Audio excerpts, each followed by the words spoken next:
What it do, what it do, what it do, what it do, what it do, what it do, what it do, what it do.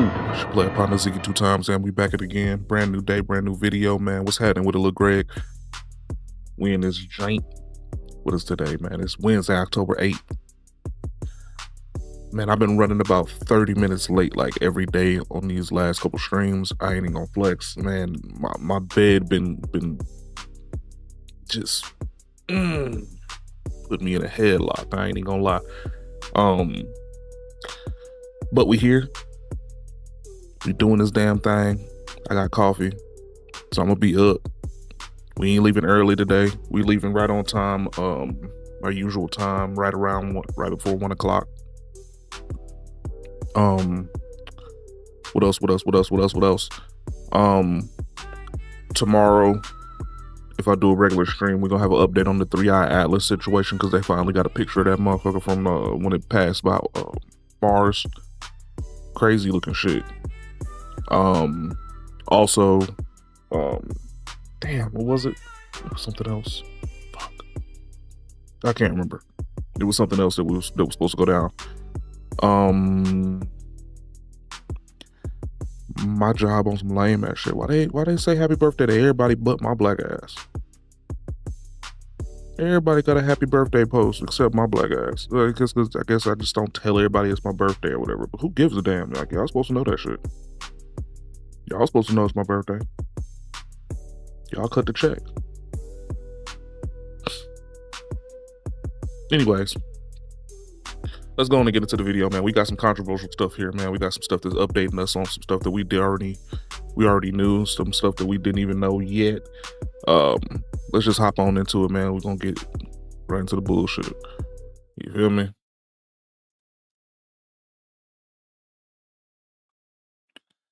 Oh man, y'all saw my back end. Y'all not supposed to see my back end. Mark Sanchez.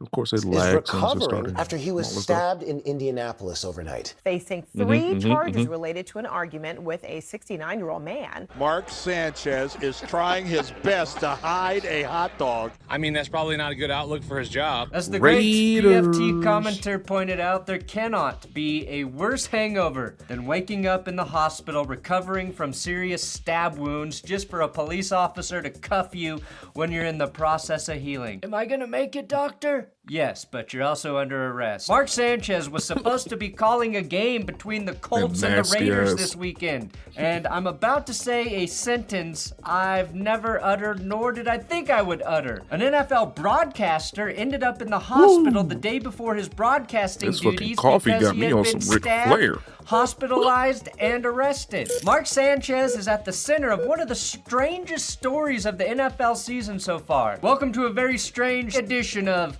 Law and Order Sports.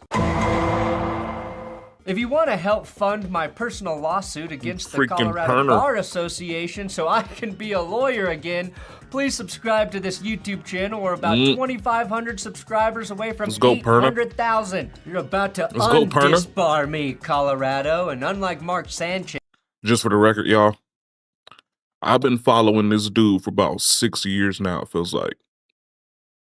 He is one of the best sports commentators there is out here. He makes sports funny to watch. Well, at least football. I don't know about all the rest of them. But football, he makes football fucking funny as shit. I don't remember what his first... Brandon Perna. He even got a shout out from Cam Newton. He was like, who the fuck is Perna? He uses that as a soundboard clip all the time. From there on. Dude is hilarious. I did not know he was a lawyer. I was wondering how he got this old and just now started a YouTube, but I guess I'm living in that same life too, you know. Back into it. I'm happy to see he's at 800 because I think I got in when he was at like 20K. I just refused to pay them because in my defense, I forgot I ordered Jersey Mike's at 3 a.m. Back to Sanchez, the 38-year-old former Jets quarterback turned Fox Sports analyst was in Indianapolis to work the Colts-Raiders game when things went sideways early Saturday morning. By the way, you know when these police reports say early Saturday morning, they never mean an early morning jog at 5 a.m. Let's just go ahead and say late Friday night. Police say there was some kind of sparked physical disturbance between Sanchez and another man downtown around 12:30 a.m. A fight that somehow ended with Sanchez being stabbed and the other guy walking away with cuts of his own. Sanchez was taken to the hospital, treated for his stab wounds to the upper torso, and is reportedly in stable condition. But that's not where the story ends. While he was still recovering, police arrested him right there in the hospital for 3 misdemeanors: battery with injury, unlawful entry of a motor vehicle, and public intoxication. And if Fox has any sense of humor, they will do a Sam Darnold mononucleosis style graphic for Mark Sanchez with all of his charges listed tomorrow. Mark Sanchez out, 3 misdemeanors, etc. According to reports, detectives have already literally reviewed fucking security stabbed footage and say this wasn't a random thing, just 2 guys in the wrong place at the wrong time with tempers and alcohol involved. The first version of the story floating around stated that Sanchez allegedly got into it with a DoorDash driver over a parking spot in an alley. It turns out the man was not a DoorDash or Uber driver. It was a 69-year-old man who was a grease truck driver working, collecting used cooking oil. Things got heated, pepper spray got involved, and then a knife. Used cooking oil, Jesus pepper Christ. spray, things getting heated. This sounds like the start to a delicious meal after a night of drinking. The driver has not been charged, and police That is not say the driver. they aren't Oh, looking for jeez. anyone else. Another report states that Sanchez was, quote, acting erratically and doing wind sprints in the alleyway moments before he allegedly got into a fight with the grease truck driver sounds like that ended with him being stabbed booger in sugar. Indianapolis. Fox and CBS. Am I tripping? Does that sound like booger sugar usage to you? 3 o'clock in the morning, he doing wind sprints in a damn alley in Indianapolis. Of all places, Indianapolis. Like, I've been to Indianapolis. I went to college right outside of Indianapolis. And I'm not gonna lie to you. There ain't that many alleys I would like to just run full speed in. Like, none. It's not quite the most hospitable place to be acting like you're gonna be just running in the alleys. Like, it's practically like doing that in New York or Chicago or something. So what the fuck? That's some booger sugar activities. Booger sugar activities. Yes, Indy reported the following, quote, according to the probable cause affidavit, Sanchez allegedly opened the driver's door of the truck and climbed inside despite being told to leave, which of course you would say when some random dude, Mark Sanchez or not, is trying to climb into your truck at midnight. The man told detectives Sanchez appeared intoxicated, yes, smelled of alcohol, and claimed to have spoken to the hotel manager who said the truck was not supposed to be there. When the worker tried to call his supervisor, Sanchez allegedly blocked him. Video shows the men circling the truck before a struggle broke out near a large dumpster. Detectives say Sanchez threw the victim toward the dumpster and the two fought between the truck and the wall. The 69-year-old told police he used pepper spray to defend himself, but when Sanchez continued advancing, he thought, this guy is trying to kill me, and pulled out a knife and stabbed Sanchez several times in self-defense. Holy shit, there's a lot to digest there. Like, Sanchez not being deterred by pepper spray is one. Do you're you realize right. how crazy this is? The greatest question I have is, why does Mark Sanchez care about where a truck is parked at midnight the weekend he's supposed to be calling an NFL game? I tell you, if I was running for office, I would ask for the death penalty for double parkers. This is anarchy! The only conclusion is Mark got an undiagnosed concussion from the butt fumble, and we're now just seeing the effects. That or Mark drank enough to keep a small bar in business for an entire month. It was also noted that both men had their cell phones out while the fight began. I'm assuming when they were circling the car, yelling at each other. The police have went through that footage, but it has not been released. If it does, God have mercy on all of our timelines. What was really wild was seeing this news break I guarantee on it's about to be Twitter some on meme-worthy Saturday, shit in and everyone that. offering their There's no prayers way. for Mark Sanchez, assuming he was the victim of a horrific attack, only for M. Night Shyamalan to tweet, Adam Schefter to later tweet several hours later that Sanchez was the aggressor and had been arrested for instigating the assault. Yes, that is a great plot twist. And I like to personally imagine God hearing all these prayers and laughing, going, Guys, I will keep Mark Sanchez alive alive because we all listening to him talk about football. But boy, oh boy, you've been praying for the bad guy. The bad guy. It's a wild twist for a man who's had one of the more unusual NFL afterlives. Sanchez went from USC Golden Boy to the face of the Jets. Brief glory years, 2 straight AFC title games, a butt fumble, and an inspiration for a Rex Ryan tattoo. He hung up his cleats in 2019 and reinvented himself as a pretty solid analyst, bouncing from ESPN to Fox. Lately, he's been one of the more likable presences on air. Quick, with self-deprecating humor, comfortable poking fun at his own mistakes, and honestly doing a good job breaking down the game. Where's Jade's territory? I'll take Pereira and Blandino. Oh yeah, sorry. It's a shame because I think in a world of dry color guys, Sanchez is or was quietly one of the best in the business. Clearing out defenders faster than a teenager clears his search history on his web browser. Holy smokes. He's no Greg Olsen. But just like he was in the playoffs, he's much better than Tom Brady. And before this, I think he would have kept working his way up the ladder at Fox or elsewhere. Kick the dog, throw the helmet, whatever it is. Unfortunately, now he's probably going to lose his job. And until he or his lawyer offers some sort of explanation, we're left wondering why. Why, Mark? I would love it if they let Mark Sanchez keep working, but made him do it from the Cletus, the dancing football robot costume to make sure he doesn't sustain any more stab wounds. It's just a safety precaution.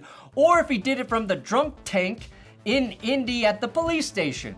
Also, I can't help but find it a little comical that Fox took Tom Brenneman off the air mid-game for his Kansas City comments, but they're still waiting to let all the facts come out with Sanchez before they officially fire him. It's hard to complain, though, because it gave us one of the funniest moments in sports history. Think of myself as a man of faith, as there's a drive in a deep left field by Castellanos. It will be a home run, and so that'll make it a 4-0 ball game. I don't know if I'm going to be putting on this headset again. Come on, man. Just let Mark call a play from the hospital bed and apologize while also making an astute observation about Jonathan Taylor picking up a blitzer. Just let us have that, Fox. Sanchez is really lucky, though, that the knife was pulled on him in the name of self-defense, right? Because Mark is just facing 3 misdemeanors, which is obviously much better than felony attempted O.J. Simpson, okay? Had Mark drawn the knife, he'd be facing a longer sentence than Diddy. Now, instead of talking about Aiden O'Connell this weekend, oh no, it's Geno Smith, the quarterback who eventually replaced Mark Sanchez in New York. Sanchez is facing a possible battery charge. Fox did replace him on the broadcast with Notre Dame and Browns first-round pick Brady Quinn. And everyone from the Jets to fans online have been sending Mark Sanchez well wishes. Literally. It's hard not to. Whatever happened, the guy nearly got killed. Regardless of whether he started it or not, I'm glad as a pure Raiders fan is going to pull through and make a full recovery. The silver lining, and yes, there's always a silver lining, is Mark Sanchez can say, the butt fumble is now only the 2nd most embarrassing thing I've ever done. Sure, people are going to call me Mark Stab Chest, but that's better than being called butt fumble. Silver linings. As for the delivery guy, I'm not sure, but I hope you know you will not be receiving a tip, nor will you get a 5-star rating. No one wants to bite into a Chalupa Supreme that's been seasoned with pepper spray and the blood of a former NFL quarterback. That's the joke I would have made if it was indeed an Uber Eats guy or a DoorDash driver. The good news is that Sanchez is in stable condition. He's expected to recover. The bad news is that his name's going to be in police reports for a while. It's a bizarre moment for someone who's been in plenty of chaotic headlines before, but this one might top them all. Tom Landry dressed as Law and Order Sports. Subscribe to this. That was a very good video. Good job, Perna. Good job. My guy. Can I tell you guys something? All right, here we go. Look back on it, Aiden Ross I really wish apologizing for stuff into like politics. Now that I look back at it, it's like, damn, like so many people just tie me to it, and now it's just like, Like, no matter what, they don't even get to know who I am because they don't, like, even want to. Oh, he did this stream with Trump. You get what I'm saying? Like, and I really, really understand other people's side. And as I'm getting older, I'm just, like, seeing, like, I just don't think I'll ever care enough again for any other politician ever in the future. Just because it's like, at the end of the day, bro, like, humans, we're all humans, you know? This is such a crazy statement, and people are not talking about this enough. During last year's election and overall political cycle, influencers were used heavily in order to endorse different politicians in order to get their narratives out there to a younger, more impressionable, and honestly, less studied audience. Whether it be Andrew Schultz, Joe Rogan, the Nelk Boys, or now Adin Ross, people's influence was getting used and honestly exploited in order to get their messages out to the masses. Now, the tricky thing about the types like Adin Ross is that he does not understand the level of influence that he has. He constantly promotes these people and puts them in different positions to his audience, and then when the thing no longer suits him, then he abandons them wholeheartedly. He'll go super hard on this thing for months and months and months, you know, pushing this in his life, pushing this on his audience who is young and impressionable, and then later on, he'll just drop it like it's a bad habit. Kind of like that Toy Story meme that I don't want to play with you anymore. And overall, that's fine and dandy. He's rich, he can move on to the next thing. He has time, space, finances, and opportunity to just pivot out of it. But for the young and impressionable audience, they are left with the damages done by somebody that they look up to heavy. I love watching a culture vulture spiral. You made your move. You put your flag in the sand. Now you facing all the backlash. Now you want to backpedal. Nah, stay with your man. Don't let a rich kid fool you. All he gives a about is money. You know what it is? He's losing the black dollar. He's losing the black fan. All these companies, everybody knows how important the black dollar is.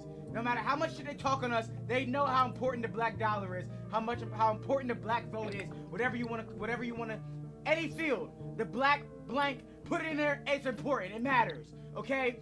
So what he's doing is he's backpedaling, realizing maybe the subs ain't what they used to be, or the influence isn't what they used to be, or too many people are calling me racist, and this, that, and the third. My manager had these racist remarks. I'm not cool with Kai no more. I'm not cool with Speed no more. Yeah, that black impact get weird, right? Seeing as to how he's one of the biggest streamers in the world, and seeing as to how streaming and content creation is getting more serious in the mainstream industry, it would make a lot of sense for Donald Trump and other politicians to be looking at the likes of Adin Ross to go on to their platforms in order to spread their message. Now, this is no small feat. On one side, my OCD is going ham. The door is open. The lightsabers are not even. I'm freaking out here, man. I'm freaking out. I'm freaking wigging out here, man. It's not that bad, but man. it puts legitimacy behind the content creator and the content creator economy as a whole, saying that, hey, we are here, we are taking over new media, we are something to actually be respected and talked about. And two, from the content creator's perspective, it's an opportunity for you to show your young audience who you really are. Can you live up to that level that they're trying to bring you to, the seriousness that you want to convey to people, and what you are going to do with your independent media platform. A lot of times content creators and audience people criticize the mainstream media because they don't take things seriously enough, or they are not objective, etc., etc. But Adin Ross understood the severity and level of this platform that he has. August 5th, which is next Monday, I have a stream with the President Donald Trump. We've been working on this for weeks, months. It's officially locked in. We will have a live stream with President Donald Trump. This could be by far one of the most important streams I've ever done in my life. And with knowing the potential gravity of this situation, I mean, literally, you could swing votes here. Adin Ross would take this seriously, right? He's going to ask questions, give pushback, you know, get him to talk about pressing issues and pressing matters, you would think, right? And then as soon as the other half of the stream, you're going to notice it's going to switch to straight fun stuff. You're going to see a bunch of different segments that him and I planned. We're going to react. I'm not going to say the other segments I planned. It's going to be straight fun stuff, straight cracking jokes, straight normal stuff. He ain't finna do no react stream with your eye. That's the whole goal I envision. Oh, yeah. Okay. You see, I would love to even get him to hop on Monkey with me. I would love to. I'm gonna actually bring that up tonight. I didn't even think about that. I have a friend who's currently being treated unfair by her. He's a rapper named Young Thug. Yeah. And I was just. I heard that actually. Yeah. I just was wondering if there's a way that we can make sure he gets treated fair. That's all. So I've heard about him. Really hard-hitting journalism right there. Now look, I don't have a problem with Adin Ross playing silly games or somewhat humanizing Donald Trump. I do, but I don't have a problem with that if he were to ask the real questions and if he was to have a real interview. If he gave real criticisms, got real stories, gave pushback, all that stuff like that, then I believe that this would be an okay thing. But I remember consuming the interview, and to be quite honest with you, he pulled numbers. 560,000 views. He gave him a Rolex. He gave him a Tesla, a Cybertruck that was wrapped, and he asked him lightweight questions, let him get his rhetoric off, and then played a game of say one word about this person. Hey, the reason why I'm so critical on these content creators is because they don't understand the power that they have. That interview that Trump did with Adin Ross swung a lot of votes. It played a very pivotal role in the election. Same thing with the Andrew Schultz and the Joe Rogan podcast interview that he had. Trump even acknowledges these things. So I have a son who's very smart and tall. Barron. And he tall. knows all about you. He knows about guys I never heard of. He said, Dad, you don't know how big they are. They're big. You know, And tall. Hello, monkeys. Hey, Batman, just make sure you put rich in front of all of those adjectives you're using. Just make sure you put rich in front of it. Exceedingly wealthy. Put that in front of all of this shit you're saying. Make sure you do that. Good morning. I said, who the hell is he? Like Ross. He said, Dad, he's a great guy. I mean, guys that are doing, it's a whole new world out there. It's a Doesn't matter. And but, you know, I'm on TikTok now. Congratulations. And I've done really well. No, but you know the crazy, have you seen the numbers? Talking like that, you probably won't like live to see billions 25, of but hits. it's okay. I'm sure. TikTok's a wild application. And I've though. gone up 30 points.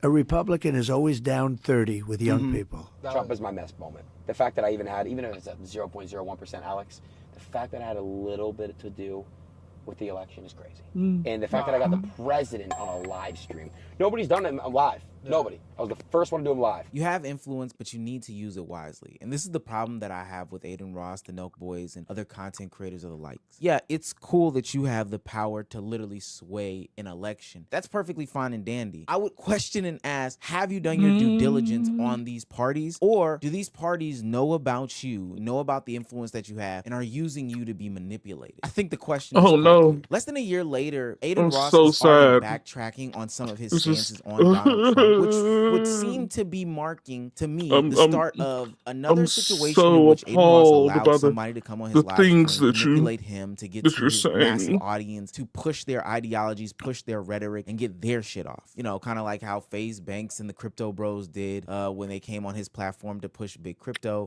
like how some of the rappers do. They used his platform, manipulated him, and then ran off with the bag. Donald Trump will be no different, and you can see that by Adin Ross backtracking on some of his stances. You know, I love Trump, but he did say no new wars, and I don't fuck with Congratulations.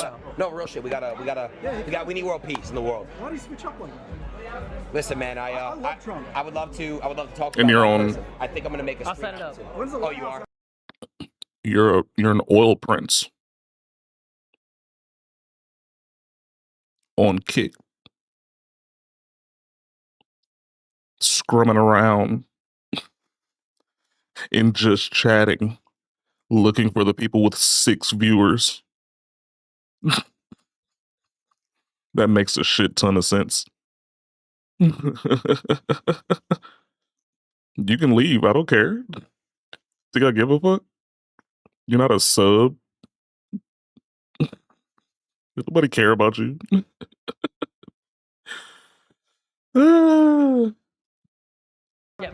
This year, White House stream is still this year, but I don't know. I would love for it to happen. I got invited within the next couple weeks. You can do that to people. You can do that to people that don't have a life and don't have money already. You can do that.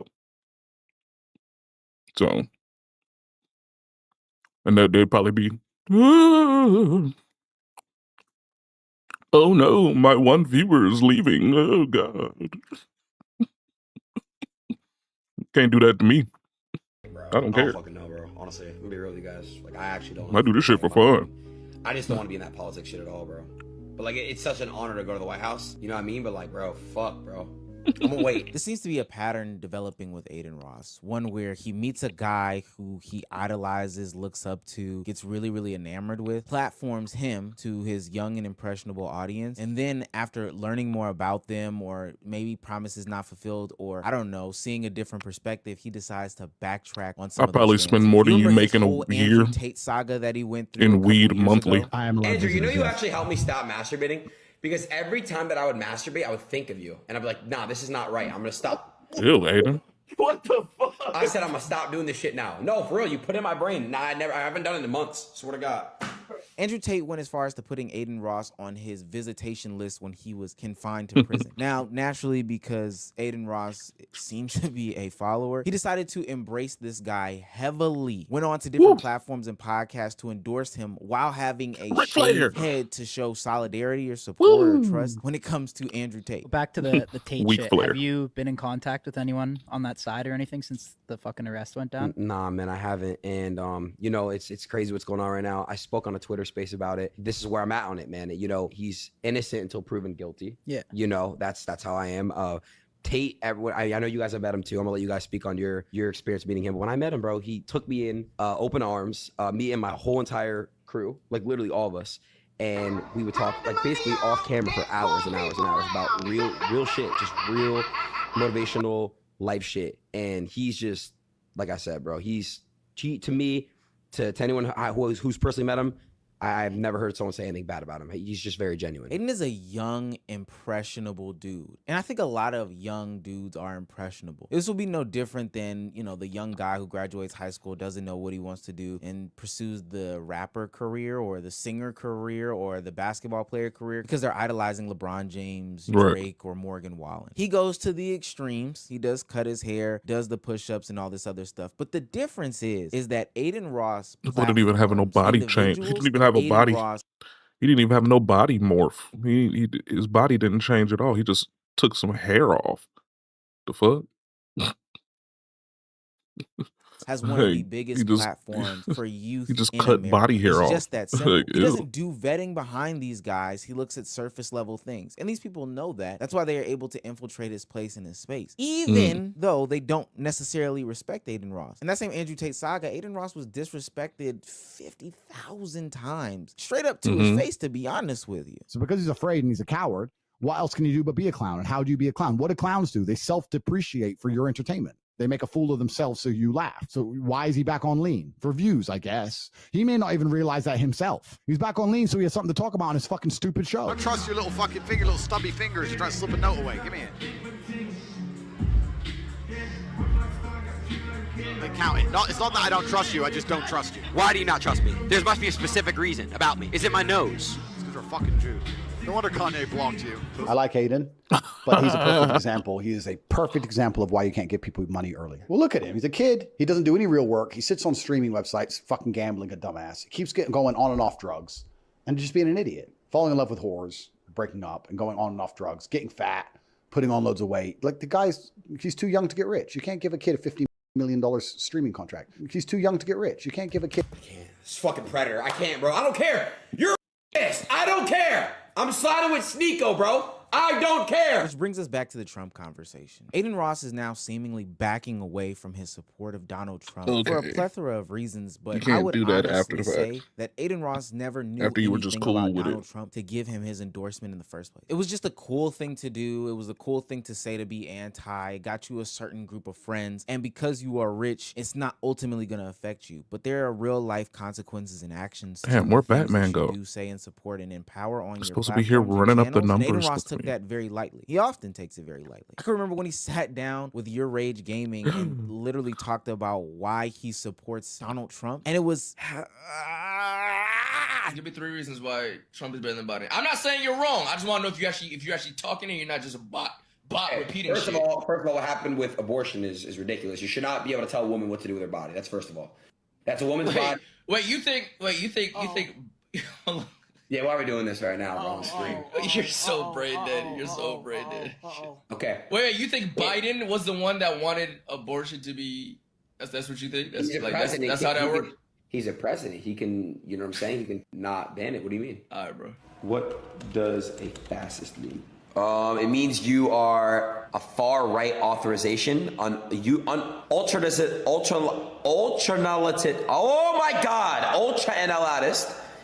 analyst, political ideology movement characterized by dictator leadership, He's not even reading the centralized words. autocracy, militarism, forcible suppression of opposition. He literally should not be allowed to talk to these people. I don't even know why. He don't even know what he's talking about. Clear as day. at this Adin point. Ross and others live a Like, life that what? is carefree and consequence-free. They are allowed to ride waves because they are ultra-rich. They can say things, skew narratives, not ask real questions, not do any deep thought on anything, not even lightweight thought on anything, and push whatever they want to without consequence, because at the end of the day, once they need to, they can pivot, they can switch. But they have a young audience who follows them lock and step, and that may be fault of them, I can acknowledge that, but they have a young audience and they have a responsibility with that young audience, but they use it very recklessly. And those young kids are left holding the bags. Those are the ones who are left with dirt on their hands, going out there saying these disgusting things and are actually having consequences to their actual actions based off of what's been done. What'd you say? Fuck the woman! Fuck the woman! What? No, wait. We love women. We love women. We love women. But not like transgenders. Yes, sir. We love everybody. What? No. All gays should die. Whoa. Preach. Whoa. Yeah, gang, influence is real. It's funny because Sneako's even walking back on That's his crazy. voting for Trump rhetoric. And as I'm making this video, Rolling Stone put out an article saying that prominent influencers, including Theo Von, Joe Rogan, Andrew Schultz, are starting to distance themselves from the president. Now, these are people who helped put Donald Trump in office, put this person in power. But now, less than a year later, they are now walking back on these sentiments. The worst part about it is it's not like they're not hearing anything new or anything that wasn't available to them back then. Theo Von is backing off of Donald Trump based off of his stances on immigration because his father was an immigrant. Well, Theo, when he came on your platform, he was still the same way about immigration. Like, I don't know. Joe Rogan is also mad on Trump's stance on immigration. And Andrew Schultz is saying that he voted for none of this. Look, ultimately, it's not that I have a problem with these people using their power and influence to get whoever they want. He voted for none of this, but he's literally doing everything that he said he was going to do. Whatever the case may be. But there's a couple things to note when it comes with this. One, you can't be mad when people criticize you and align you with those sorts of people. I think that it's very nasty to act like hanging around a KKK member shouldn't have you be tied to KKK values. Like, exactly. That's a weird ideology in your mind. Two, don't act stupid as if you didn't know these things before. I don't understand why these people are trying to pull the wool over our eyes and act as if they didn't know what Trump was saying or any other politician or whoever else was saying before they platformed them. It's not something different. It's the thing that's maintained the same. Three, these people are using you. They know that you are so stupid. I made a video about the Nelk Boys not too long ago on this exact same situation. The Nelk Boys had Israel's prime minister on their platform, and it was so crazy to me that they had him on there because I knew that they lacked the depth of having somebody of that caliber on their platform. They weren't equipped doing the correct sort of pushback, and ultimately they did nothing but further the narrative that the prime minister was trying to push, and openly, admittedly so, in their follow-up sit-downs, they had no clue what they were talking about and just took cue cards from other people. So we walked in and there was just like 20 people in suits there. Yeah. The setup was already there, both flags, we couldn't touch anything or move anything. And they don't give you any restrictions like don't ask this? I'll be honest, they gave us a paper with questions to ask. But they also said they gave us a script to ask, but we didn't really follow it. Yeah. We tried our very best to ask some questions. But I'm just telling you, this was like part of a much bigger propaganda effort, right? And a country that spends $150 million on its image, they are covering something. They when they spread all of this propaganda, it's like, we're not starving people in Gaza. You understand that this conversation has been happening for 2 years. You need to stop infantilizing yourself. It's like, we're just stupid people doing stupid stuff. You're 30 years old and you need to be aware of what's happening in the world and that your reach and your platforms mean something. and it affects people.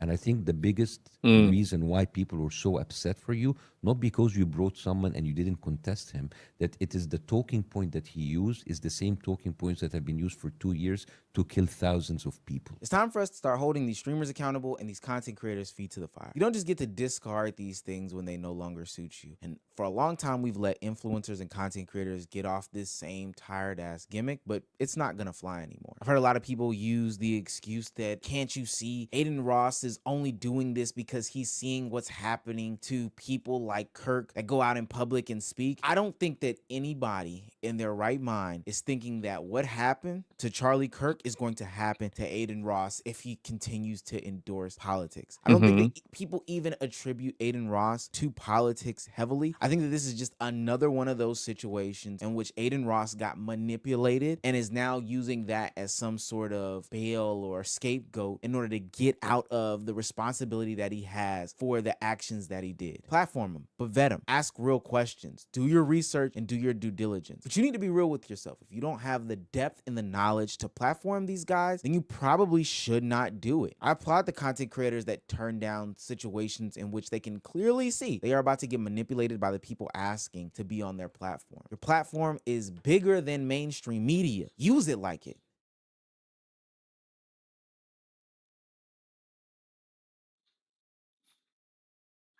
Oh, mute. Did that right on time too. Let's go.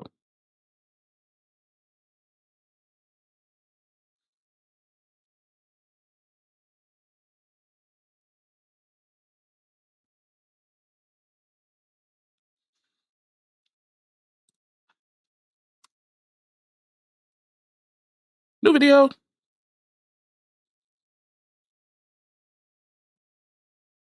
Damn, that shit moving slow as fuck. Slow as fuck.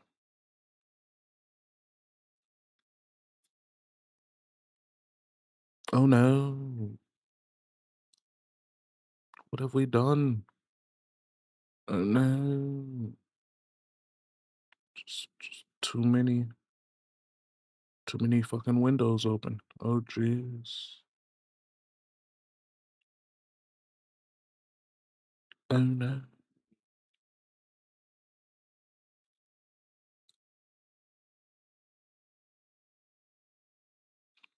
Damn, if it pop up again, I'm gonna have to hit the exit page and then restart the page, man.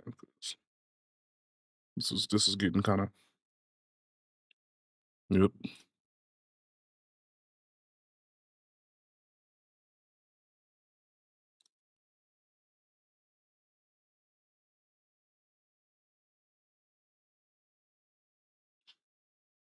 Here we go.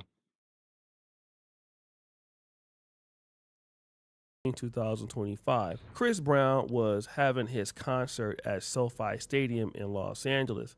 It was his Breezy Bowl tour. And while he was performing the Take You Down song, he brought up Travis Kelce's ex-girlfriend, Kayla Nicole. And of course, that dance is now viral. I can't show y'all all of the humping and booty clapping that was going on in the dance, but you can imagine how sexual Chris Brown is with some of his lap dances, so you get the picture, right?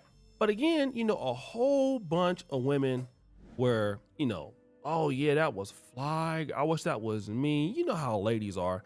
They was just so glad that the booty clapping with Chris Brown happened on stage with clothes on, all right? They was really, really excited about it. But then there's a brother that went viral for saying this about Kayla Nicole. Okay, this is why I say Kayla Nicole is a little awkward and weird. I woke up to her fake Chris Brown on stage, okay? I'm not saying I'm gonna judge you, I'm just saying everybody else is. You know, she went on stage to Take You Down, okay? And I'm like, oh, okay, cool, maybe she's gonna do a little number. He's gonna dance on the side. No, she got in the chair, lifted them legs up, and they got the humping live in color. And I don't know, I guess she's single. She's like, I'm gonna enjoy my time outside, so I'm gonna do what I need to do. I'm just saying, Okay. Potentials might look at that a little funny, but who knows? So soon as he said this, women started getting mad. Oh, he sound jealous. Then you get this other lady saying, this is the first judgment video that I have seen. Then you have, it's giving you wish it was you, right? Now, again, this is important to know because he's speaking from a different perspective, but the way that these women are receiving it is they feel like he's jealous. Lee B says, I feel I'm in enemy territory. This person, T-Balls, he sound like he want to be on stage with Chris Brown. Angela Watkins, she understood the assignment, sir. Kyra Williams, please be for real. Salty, he want to be breezy so bad.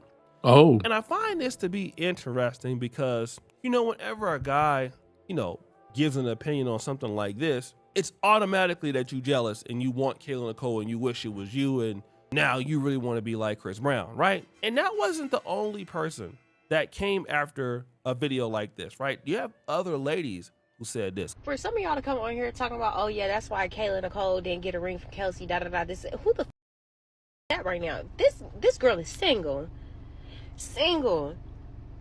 Bitch, if that was me, I would have did the same. Probably not because I'm shy as but she did what the she needs to do. She is a single woman and Christopher Maurice Brown brought her ass on stage. What the y'all expect? Because if it was Rihanna or Beyonce bring some of y'all men up on that stage, y'all been geeked the out. Please, like, shut the up. So the lady is saying, oh, she's single. I don't know why you mad. She's single. What you mad about? She can do what she want to do, right? And this is important because she is single, all right? Yes. But at the same time, it does not look good. And the guy was saying, listen, for people that are looking to get with you and be serious with you, it's not going to look good that you're up there with Chris Brown and you're dancing like that. Even if it's just fun, you see it's fun. But as a man that wants to take you seriously, that you already have somewhat of a bad, you know, resume with dating dudes in the industry, it's giving 304 vibes. That's what it's giving to us, okay? And then let me give you an example of what kind of person Kayla Nicole is anyway. This is Kayla Nicole. She was dating a guy. They're no longer dating. And it seemed like he was trying to take things further with her. And so he was moving into a new apartment, moving into a new place, and he asked for some assistance. Kayla Nicole, being the best girlfriend in the world, did this. I'll never be the girlfriend that helps with the wifey, you know, activities or whatever. But even like recently, for example, I was talking to a guy who I'm no longer talking to now. Yeah, because it's a tight ship. So what over are some here. non-negotiables though? It's a tight ship. Let me tell you one. So this is what he moved into a new apartment. God, I hope he sees this. He's gonna be like, Kayla, what the hell? Lock in. He moved into a new apartment and was like, help me. Like, will you help me furnish it? And it was an immediate hard no. Like, I don't do that anymore. I've done that before and I don't do that anymore. Like, bless you. Love your new space. I hope it turns out great, but I will not be picking out couches and flatware. I can Google you a number to somebody who can help you with that. An interior decorator. Heavenly. Literally. Like, unless you want to put me on payroll, I'm not doing nothing for free. So basically, she's saying, oh no, I can't do that unless you pay me. No, I'm not doing no wifey stuff. And let me just tell you this. If you're a man and you see a woman doing what she's doing, even if it's just funny games, and then you hear it, it all makes sense. What does it indicate? Okay, you do what you want to do when you feel like it, while at the same time, you expect me to take care of your ass.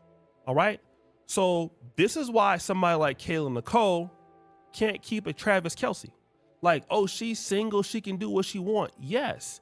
And the reason why she's single in the first place, not only does she fumble the bag with Travis Kelce, she fumbled the bag with Iman Shumpert. So she lost that, all right? Not only losing that, but other opportunities with other men, okay? So when you understand why she's single, it's because of how she acts. Look at how she talks. You don't cook, you don't clean, all right? You're already telling me that if I date you, if I had asked your opinion in a relationship, oh, you can only do it if I put you on payroll. I can guarantee you, when she wants something from a guy, she wants it right now, and he can't be like, nah, hire me, put me on payroll. No, that's not how it works. You see, when she wants something from somebody, you got to give it right away.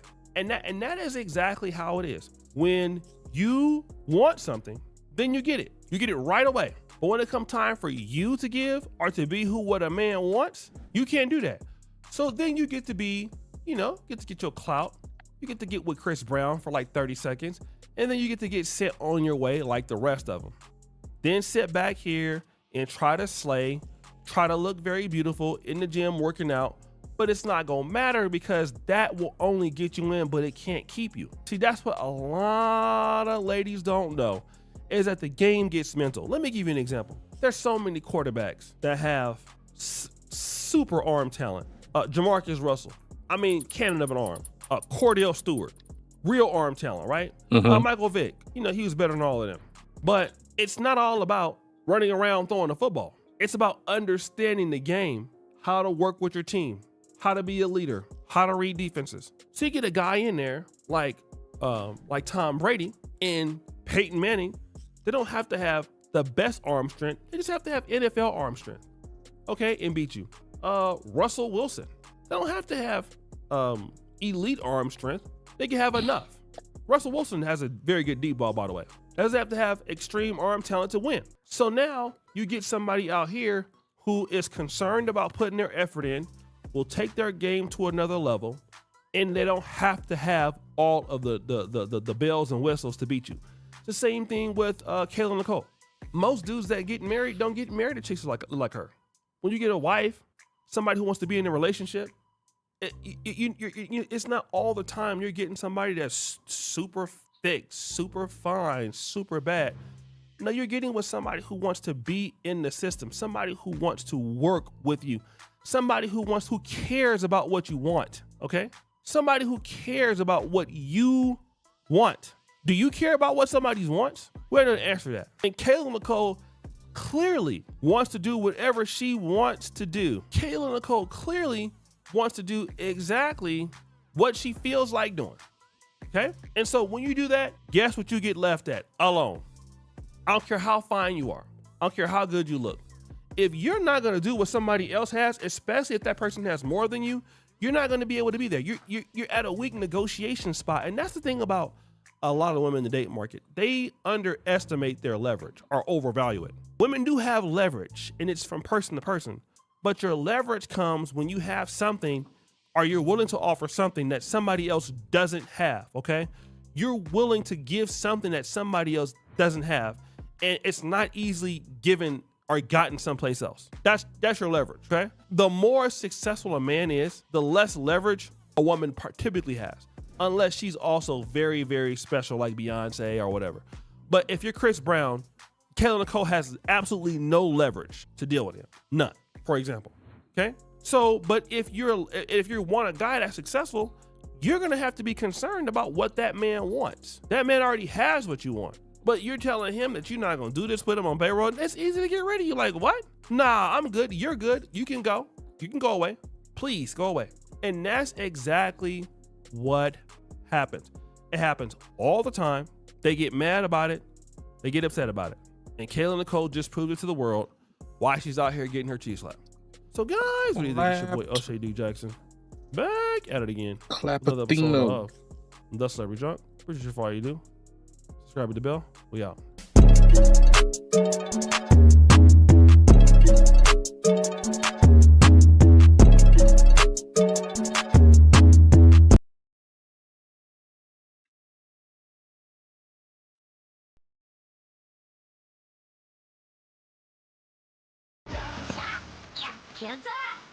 俺はグロリオ。パンチだ。よろしく。パンパカパーン。ドラゴンボールを使うか。恐れる者は全ていなくなりました。そろそろね。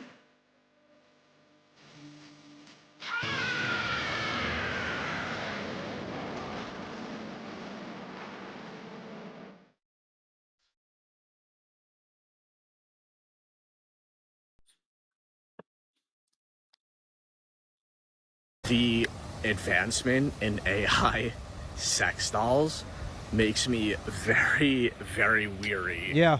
For the future. Yep. Of the modern woman in America. Yep, and nobody wants to say this, but this is only because society has made sex just about pleasure and not about family building and about a commitment between two people who have made a lifelong commitment to each other. When it was about family building and a commitment to two people building that connection between each other, it had more grounding. But now that it's just about pleasure, if a man can get that same pleasure from a doll, what's the point of being in a relationship with a woman who he has to serve? And then when you look at the interest of women now, on a list of 12 things that make people consider themselves to be successful, women ranked having a family as number 12.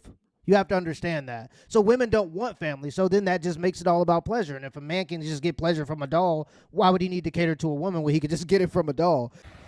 Now, like, boomer men have checked out in the sense of, like, they've accepted their place as this kind of cucked out work mule, kind of mumbling idiot. Like, every man that's depicted in, like, every sitcom or movie most of the time is just like, oh, when's the game on? Oh, beer, you know? Like, it's just like you talk to the average boomer. Well, that's because they had systems that worked. You didn't have to be so political because the government was working at that time. You could trust the government. You could trust the systems that were put into place so you could be more brain dead, and you could just go to work at a factory, put a nut on a boat, and actually be able to provide for a family. So you were allowed to be brain dead. Nowadays, everything with technology evolving so fast, everything, you don't even have a chance to live. Everything is switching all the time. Like, you look throughout history, the fastest way to travel for thousands of years was horse. Then you had the train, then you had the plane, then the car, then the plane, then the rocket ship, all these different things. Technology is moving things along so fast that now in the modern age, you don't have time to be grounded in anything that has sustainability. It's always something new. So you have to always be adapting. This is why me and one of my buddies was talking about it. We feel like time is moving faster than ever. And it seems like it's just like it's becoming a flash because you don't really have time or anything that's consistent in your life. Everything is always changing so much. There's always news that's being reported to you. There's so many different ways you can get that type of stuff that you have to always be thinking. You have to always be considering. And I think that that's what's driving people into being depressed and anxious. But I think with older men like that were boomers, especially because they had systems that worked, because they could work a consistent job for 60 years, put a nut on a boat and provide for a family, because they could afford a house, all these different things, you were allowed to turn your brain off a little bit. You had some level of grounding and consistency in your life that we just don't have today with the advancements of technology and the distrust in the systems that we built throughout the past. And they just normalized abuse from their wives, and just, you know, all these phrases of like, oh, I'm at the doghouse, or like, oh, it's cheaper to keep her.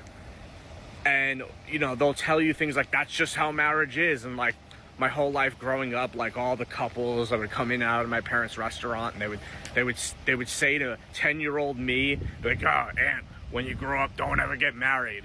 But like, it's true. You know what I'm saying? It's like, they're saying that as a joke, but it's like, it's true. Their lives are so fucking miserable. And like, what Gen Z men are doing is seeing that, and they're saying, fuck that. I'm not doing that. We're out. Because at least the boomer man got to have a job, a single income, afford 2 cars and a house in the suburbs. Right. You got something out of it. Right. You know what I'm saying? Like, you got something. You know, your wife cooked you some meals, cleaned the house, you know, these types of things.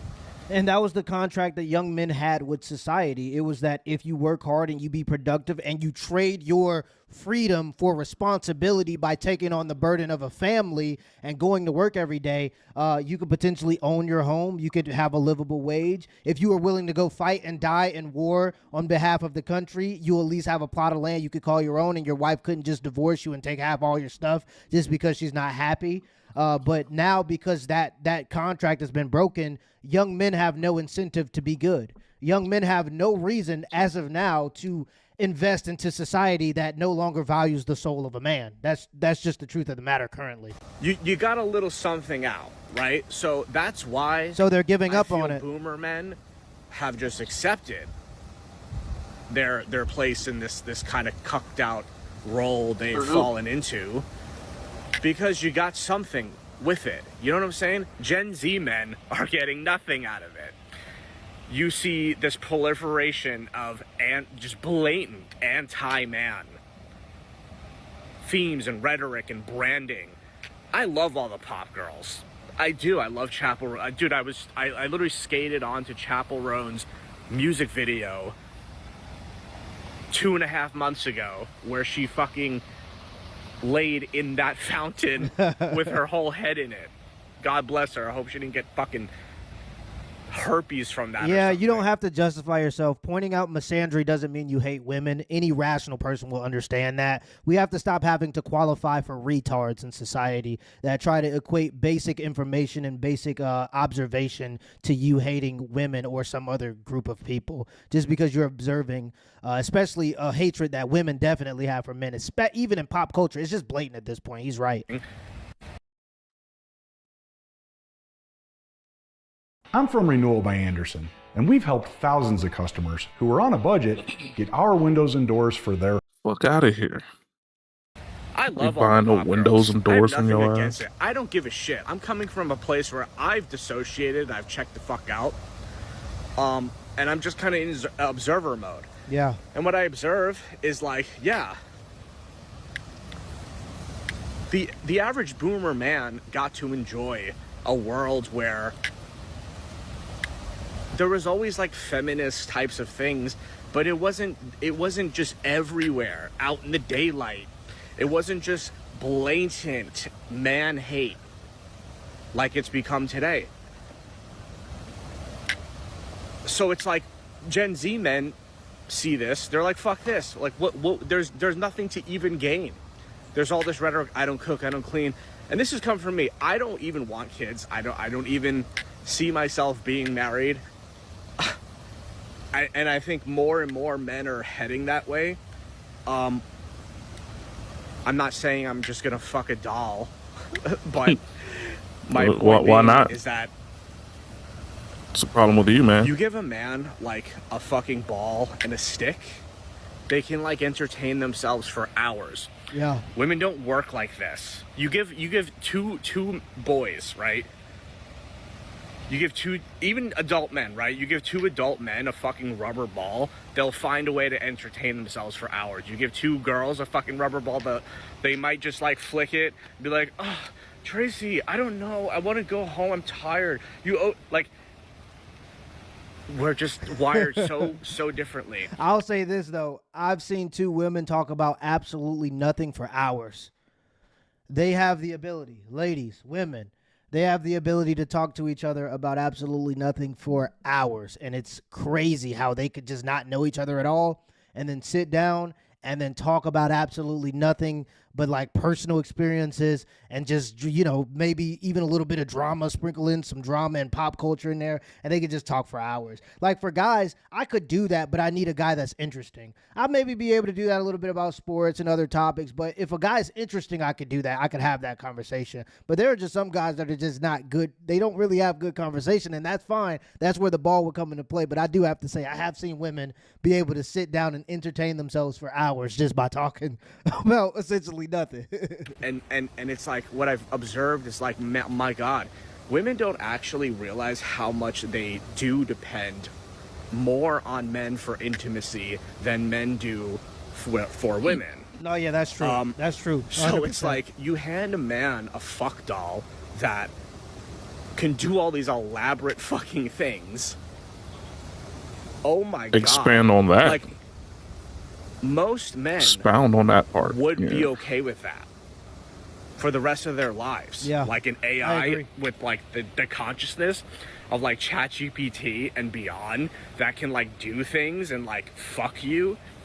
Like forget it. It's over for the modern woman. Once that technology gets that advanced to that point, it's fucking over.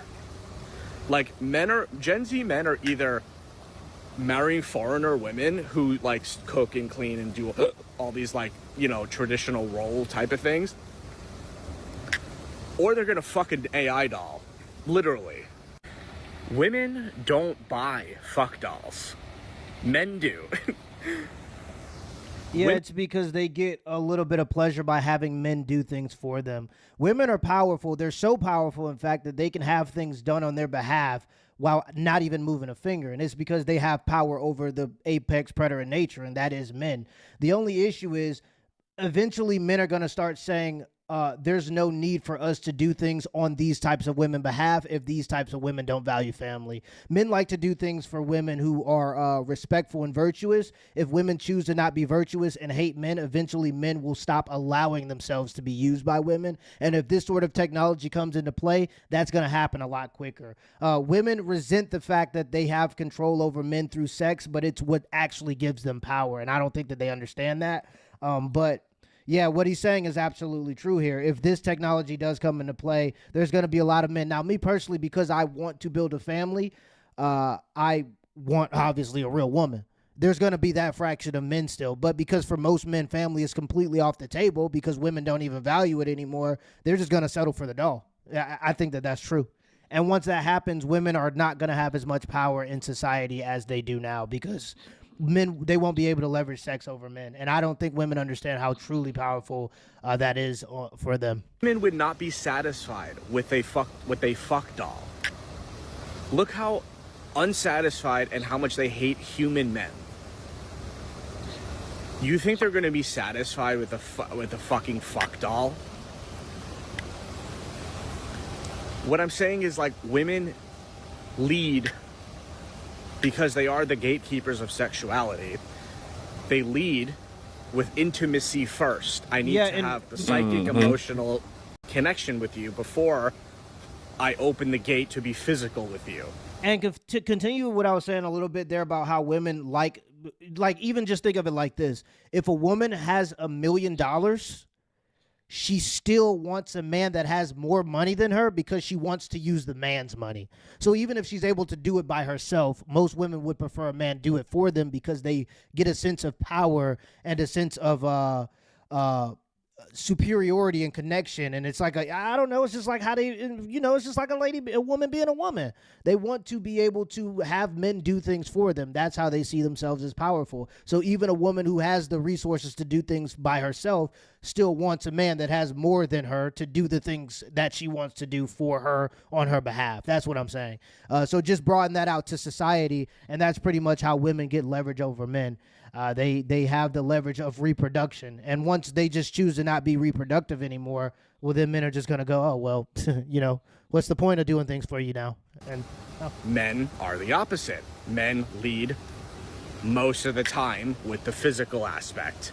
That's why the repulsion factor for when a woman cheats versus a man cheating is completely different. Like, if you think about the archetype of the woman who falls in love with, like, the ambitious go-getter man, right? And they make it big, and they make it big together. And they're, now they're rich. And then now it's like she justifies cheating on him because he works too much. And it's like, again, I just think that it's funny that that's what every single female romance movie is about. Just some woman, some regular basic woman got two strong, one dude that loves her, one dude that's super powerful, and then they're just fighting over this pretty much mid-woman. That's like romance by the female perspective. Like the guy's version of that is man work hard, man kill bad demon dragon, and man get pretty girl. The female version is like woman in confused relationship, has horrible boyfriend, cheats on horrible boyfriend with different guy, justifies it because boyfriend was horrible. It's just like, it's always like something to do with cheating in these romance movies and I think stuff. a woman like that is going to be satisfied with just a fuck doll. That's what I'm saying. It's like we're not playing the same game here. Right. Men are totally fine living in an apartment with just a mattress and a TV and a fucking chair and a PlayStation. Like, that's it. You know what I'm saying? It's like men starting to have the technology of an AI robot they can fuck and talk to and can do tasks for them. Like, it's over. It's fucking over. Yeah, and women are absolutely going to hate that. They're going to try their best to shame it, but men just aren't going to care anymore. Have you ever seen a woman in a relationship whose boyfriend plays video games? Now imagine you have a doll who fulfills his sexual needs if he's in a marriage and his wife doesn't want to fulfill those needs. Now I don't think that it's a good thing for him to look in other places to get his sexual needs fulfilled, but I also don't think it's a good thing for a woman to commit to a monogamous relationship with a man and then try to use sex as leverage to make him run on a treadmill either. So I don't think both of those things or either of those things are right. But just to think about how women respond to a man just playing Call of Duty for too long, let alone having an actual robot in the house or a doll in the house that strokes his ego. And I don't even think the tech has to be crazy advanced. It doesn't even have to be the one that might happen in 10 or 15 years where it's walking around and saying these things. I think you put literally ChatGPT in a robot that's a little bit more responsive and you give it a hole, and a lot of dudes are going to start checking out, and you make it affordable. And a lot of dudes are going to start checking out. I think a lot of dudes have already started checking out. So we're seeing already in society, men have stopped wanting to do certain things on behalf of society and women because they're getting a raw deal. And that makes me like really, it's like really sad because like that is the truth. That is just like the grim fucking truth for so many of like just Zoomer men that have like dissociated, that see this society, that see this type of rhetoric and just see like, fuck this. Like, I can't afford anything that my dad was able to afford. And I also have to deal with fucking like, harder. all this like man hate and like all these rhetorics and all these ideas that float around that are so like just anti-men. I have to put up with all of that and be broke and get nothing out of it. Right. And like, I'm not going to come home after paying bills to like some sort of meal, some sort of peace in the house. And it's like, you see all these fucking cucked out, like, I don't trust anyone who makes family content.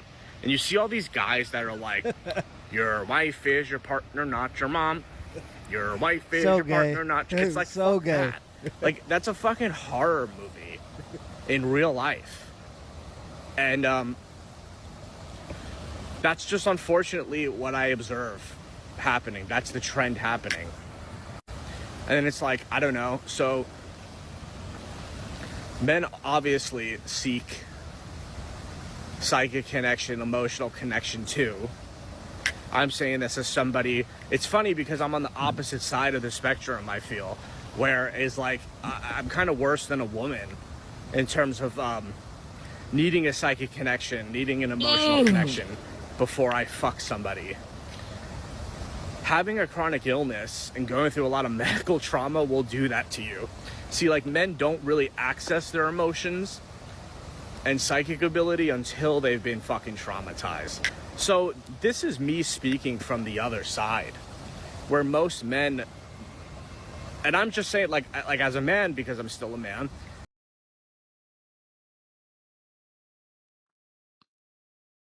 Welcome to Turo. What can I get you? Yeah, hey, I've got a camping trip this weekend. Can I get a gray Bronco with all-wheel drive and a sunroof? Fuck out of here. Most men understand their emotions. They control their emotions. They just understand their emotions don't matter because the world, when it comes to men, we have a heavy burden of performance and the world only cares about results. A man standing on the side of the road crying isn't going to get help. A woman standing on the road crying, on the side of the road crying, is going to get help. So women understand that they can use their emotions as tools and leverage because there's always a man that's willing to come and solve their problems.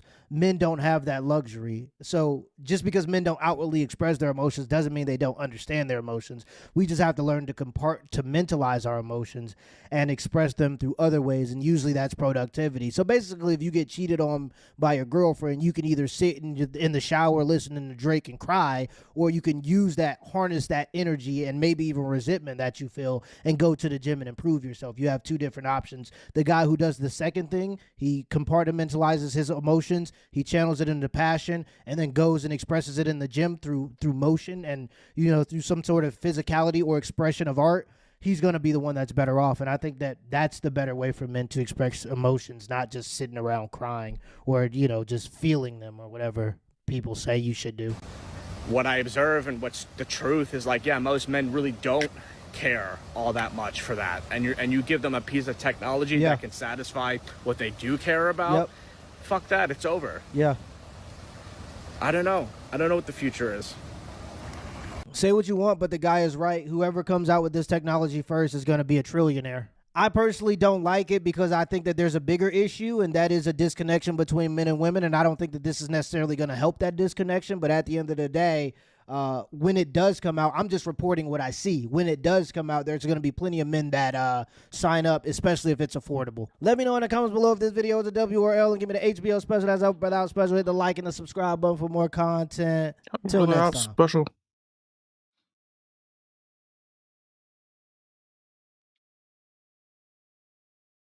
I don't really like to drink on an empty stomach, so I not only had the calamari, but I also had the fried alligator was my second. Yeah, it was very interesting. And now, was that just still a starter, or have we gotten to your entree yet?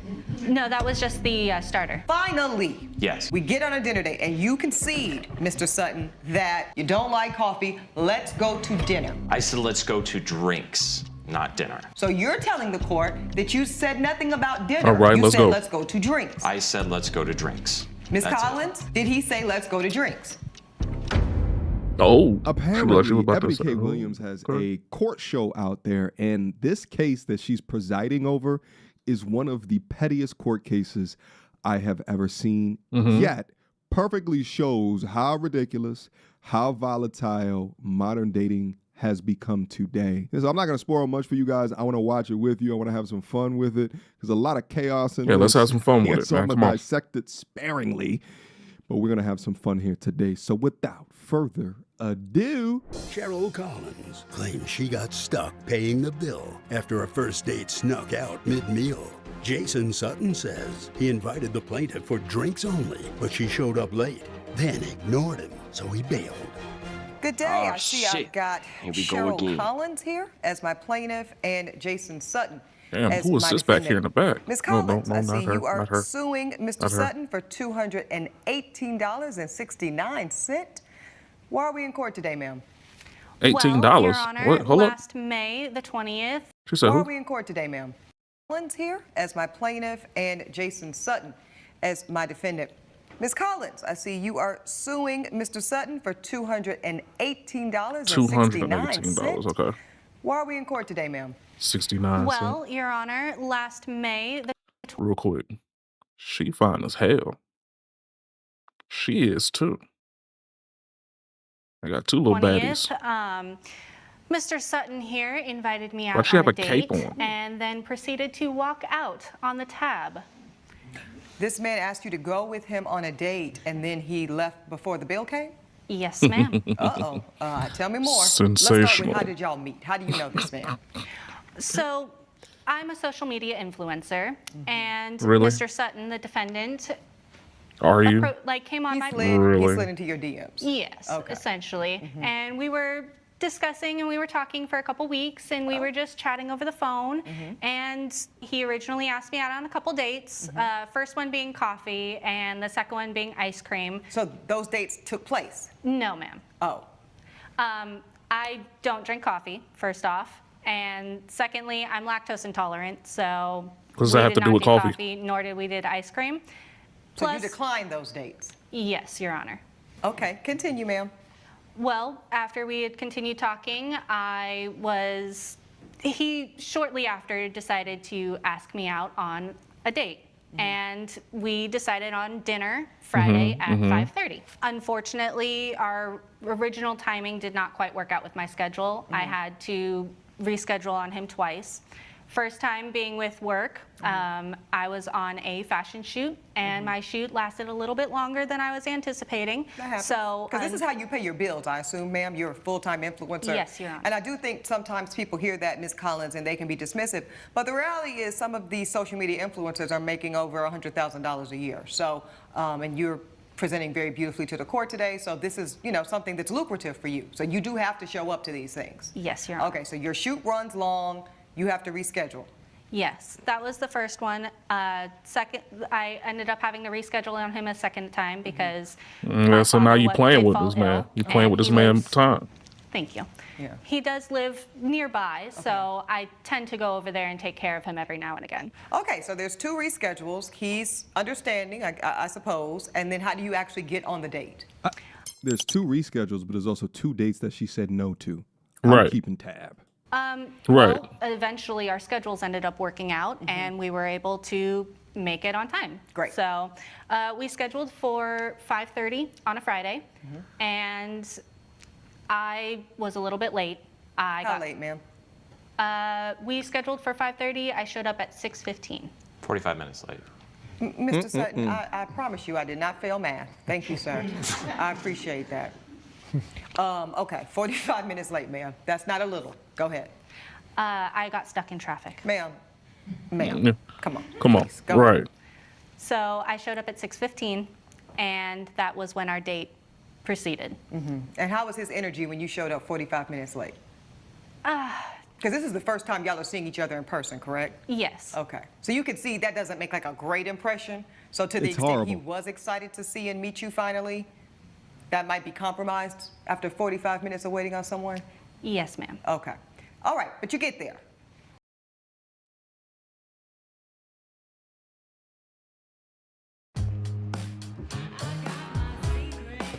Powerful performance, seamless technology, and refined blood. How was it? 2 almost meetups or dates that never happened, 2 reschedules on top of that, and to finally Right. get here, and she is damn near 1 hour late. If she is anything but not effusive with apologies, then she is an automatic disqualification, baby. If there's any man out there Exactly. that disagrees with me, then you need to reset your priorities. Because if she's willing to disrespect your time, she's showing you exactly how much that she values you. Walk away and do it early. Let's go. Did he look like his pictures? Because that's very important. Yeah, actually, he looked a little bit better than his pictures, to be honest. He's not very photogenic, but real life, doing pretty well. Okay. Nice. No, I say that with sincerity because you're right. Most of the time, that's not the case. Continue, ma'am. Okay, so you see him in person. He looks better than his photos. What does he say to you? Very, very small chit chat, just pleasantries in regards to when I show up. And I'm a little frantic because I know that I'm running late, so. Were you apologetic, ma'am? Of course. Okay. Yes. So sitting down, the waiter originally comes over and I go ahead and I order myself a margarita because they're my favorite. And I have not eaten all that day. So I'm starving. So I originally go ahead with my margarita, order a calamari as well. Okay. And did you ask him if he wanted anything to eat, ma'am? No, I'm just, because we're getting your order in, but. Well, I assumed that he would have ordered something if he wanted anything. So the answer is no. No, At this I did point, not you ask. just ordered your margarita and your calamari. Okay. Yes, And he that's had a just- drink already. Okay. Worried well, about yourself. So if he's sitting there waiting for you for 65 minutes, that's my rule. Right. Once you are 1 second late, the party starts, honey. Okay, it's drinks and food, and then do you proceed to order Exactly. more food? I do that all the Yes. time. Okay. Later What did you on. order? Fuck you ma'am? mean? Well, after I finished the original appetizer, I went ahead and I ordered another drink. And also a margarita? Yes. Because I just want a visual. Okay, go ahead. Yes. So she got And, 2 margaritas. I don't really like to drink on an empty stomach, so I not only had the calamari, but I also had the fried alligator. Was my second. Yeah, it was very interesting. And Now, was that just still a starter, or have we gotten to your entree yet? no, that was just the starter. Okay, let's go. What did you get for your entree, ma'am? I got a salmon. Okay, so you had the calamari, you had the fried alligator, you've had 2 margaritas at this point, and now you've got a plate of salmon? Yes. Okay, and did you get any more cocktails? I did get one more cocktail. Okay, so you with had my 3 dinner. drinks. Okay. Do you have an itemized bill that the court can look at, ma'am, and see? Yes, Your Honor. Okay, thank you. Go ahead and proffer that to my bailiff. just have everything, I'll take the entire everything. folder? And while you are doing that, Quick emergency meeting. I was recently searching for my name online and found way too much personal information, which brought me down this weird rabbit hole of how that could have happened, and found out that there's companies out there called data brokers that will sell your data to marketers, scammers, and even stalkers. And it's a nasty, disgusting feeling knowing that there's bad actors out there selling my information, selling your information for It's way more than enough time to see if your personal data has been exposed. Go now. you know what they say about stories, there's 2 sides. Yep. Let me get to you, Mr. Sutton. Come on. Thank you for your patience here, sir. Let's get to what you can corroborate. You meet this woman on social media, she's very beautiful. You slide in her DMs, you She's start mad. communicating. Yes, Your Honor. You find out that she's a social media influencer professionally, bada bing, bada boom, somebody's number is exchanged, y'all start talking on the phone. Yes. At what point, sir, do you decide, I am interested enough to take her on an in-person date? Well, I was interested very early on. I asked her out 2 times. Both times she turned me down. So then, after 2 cancellations, and did you believe those cancellations? To be completely honest, You better be. You're sworn in. Yes. Yeah. No, the first scenario, the modeling, I don't know much about it. I think she could have taken maybe 10 or 15 seconds just to send me something. She told me like 10 minutes before our date. I've already driven there. That was very upsetting to me. Okay, she left that part out. Okay. Yep. Go ahead. Yes, and then as far as the second incident is With her father's illness.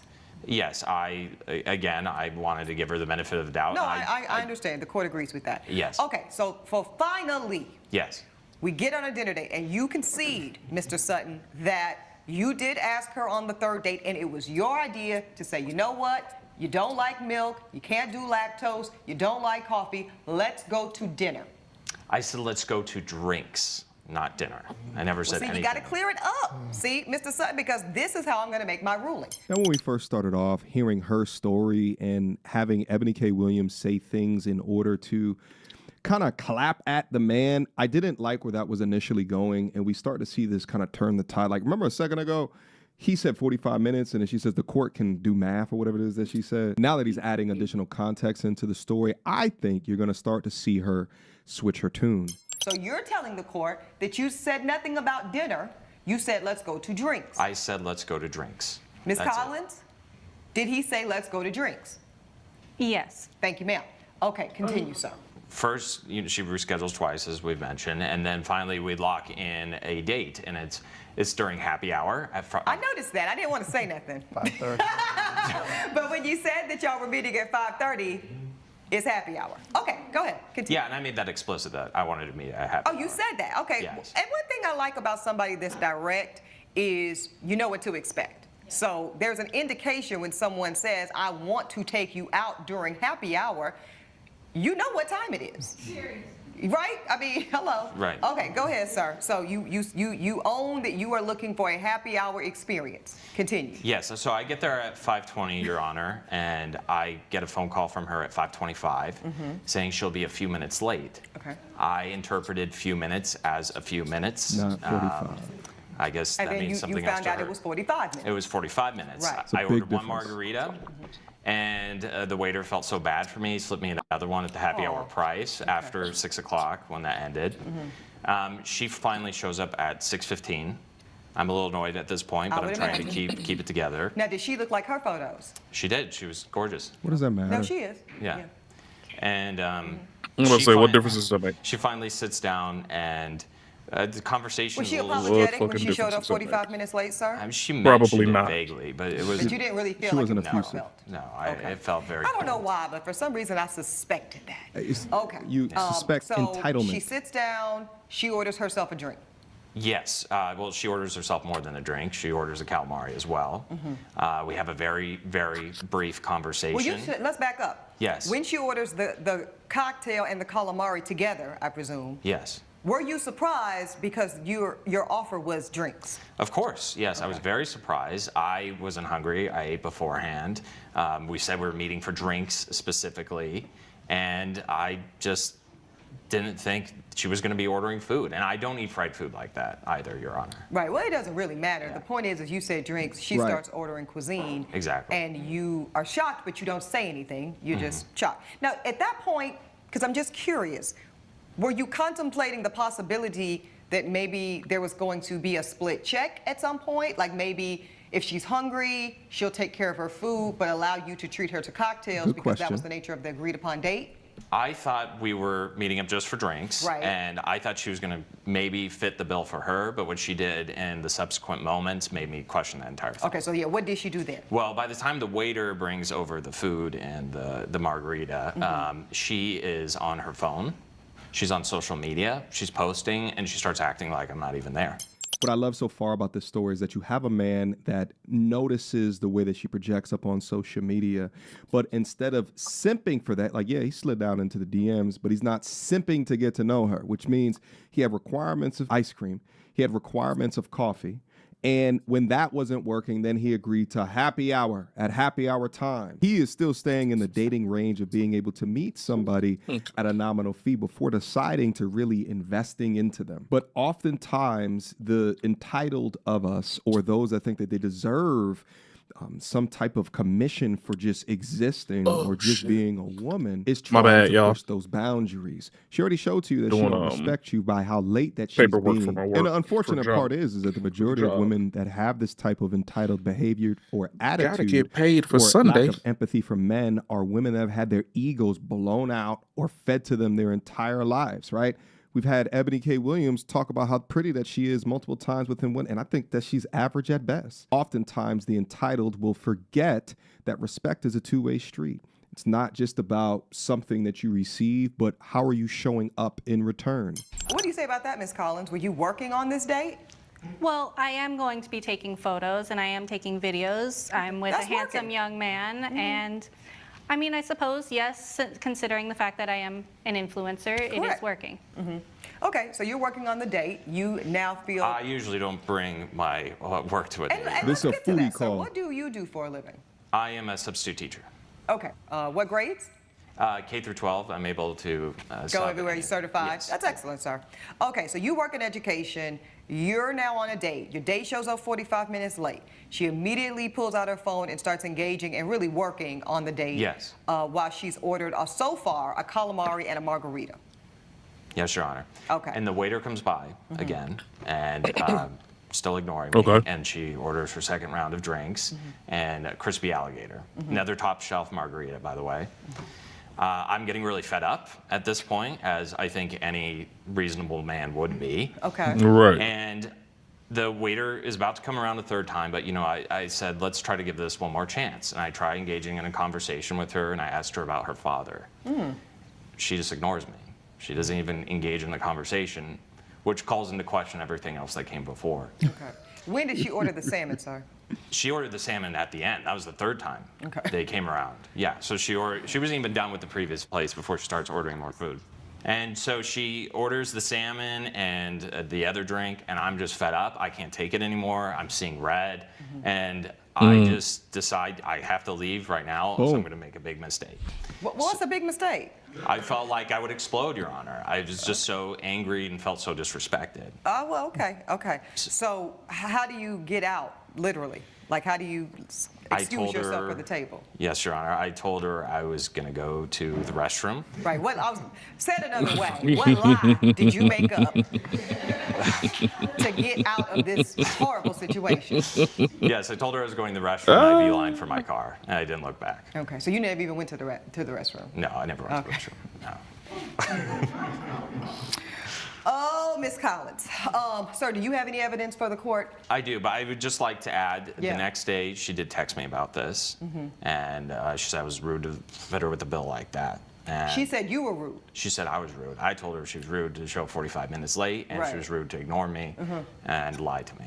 Give a round of applause to this man through the constant disrespect. Talk to him. Decided to take his manhood and leave. Now, I will say, take my ball what and I go. would have done is I would have went to the waiter and I would have said, hey, how much money for my portion of the bill? Right. Of the bill, and then still skedaddled up out of there. And I'll bet you that her suing you for the $200 or some odd dollars, like, it really isn't about the money, although it might be, because a lot of these social media influencers don't make as much money as what they portray.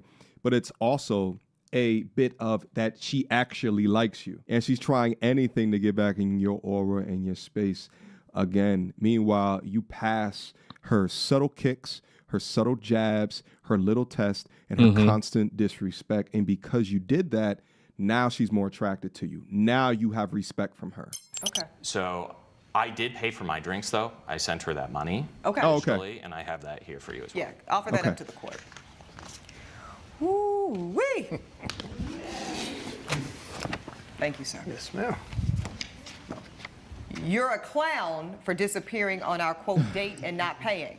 This is from the plaintiff. Defendant says, I said I wanted to meet for drinks, that's in caps, not dinner. Boom. Madam plaintiff says, you're just full of it and cheap. Wow. Defendant says, just sent you $20 for my drink. Go find a another sucker. Sucker. I ain't the one. I do see where there was a digital $20 sent. Ma'am, did you receive this money? Yes, Your Honor. Okay. Talk to I him. don't think I have to hear any more from either of you Hell two. nah. I've seen this story before. The Uh-huh. court is ready to rule. Now, nobody Ain't nobody hates a got cheap time man for more that. than me.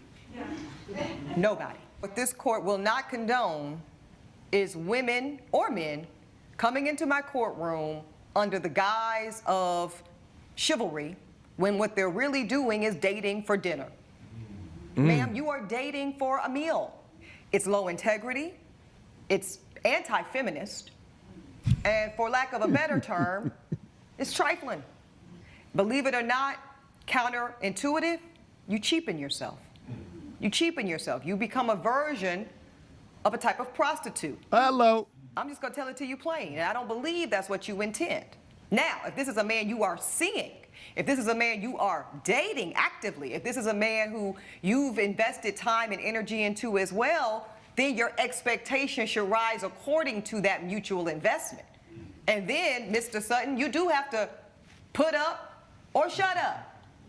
But at this point, the court is not convinced that you did anything wrong. In fact, the court is convinced, ma'am, that you operated in bad faith, that you wasted this man's time. Sure. So the court completely dismisses the plaintiff's claim of $218.69. That is my ruling. Okay. Let's go. Judge Ebony has ruled in favor of the defendant. The plaintiff's case is dismissed. Now, the basis of Ebony K. Williams' point comes from being an ardent defender and rider of the feminist movement. If you guys remember, this was like a couple of years ago, she made that statement about the bus driver, right? I believe she was a conversation with Ayanna Van Sant, and it ended up going viral because she was asking about all of these different questions in regards to healing the relationship between man and woman, and she started going over some stats in regards to the numbers and that women are beginning to make more money than men on average, which is not true. Ayanna asked her, well, would you date a bus driver? And Ebony K responded, looked down and said, if he drove the bus. Ayanna responded that that was a part of the problem. We also are the fastest growing group of entrepreneurs, along with Latina women in America. Pew Research said that women are now out-earning men in 22 of the largest cities in America, including where I live, New York, DC, LA, you name it. When we talk, and I know that you've said that you cannot teach a man or tell a man how to be a man. So I will not ask you to indict men in this question. But I do want you to speak, Ayanna, to how women need to,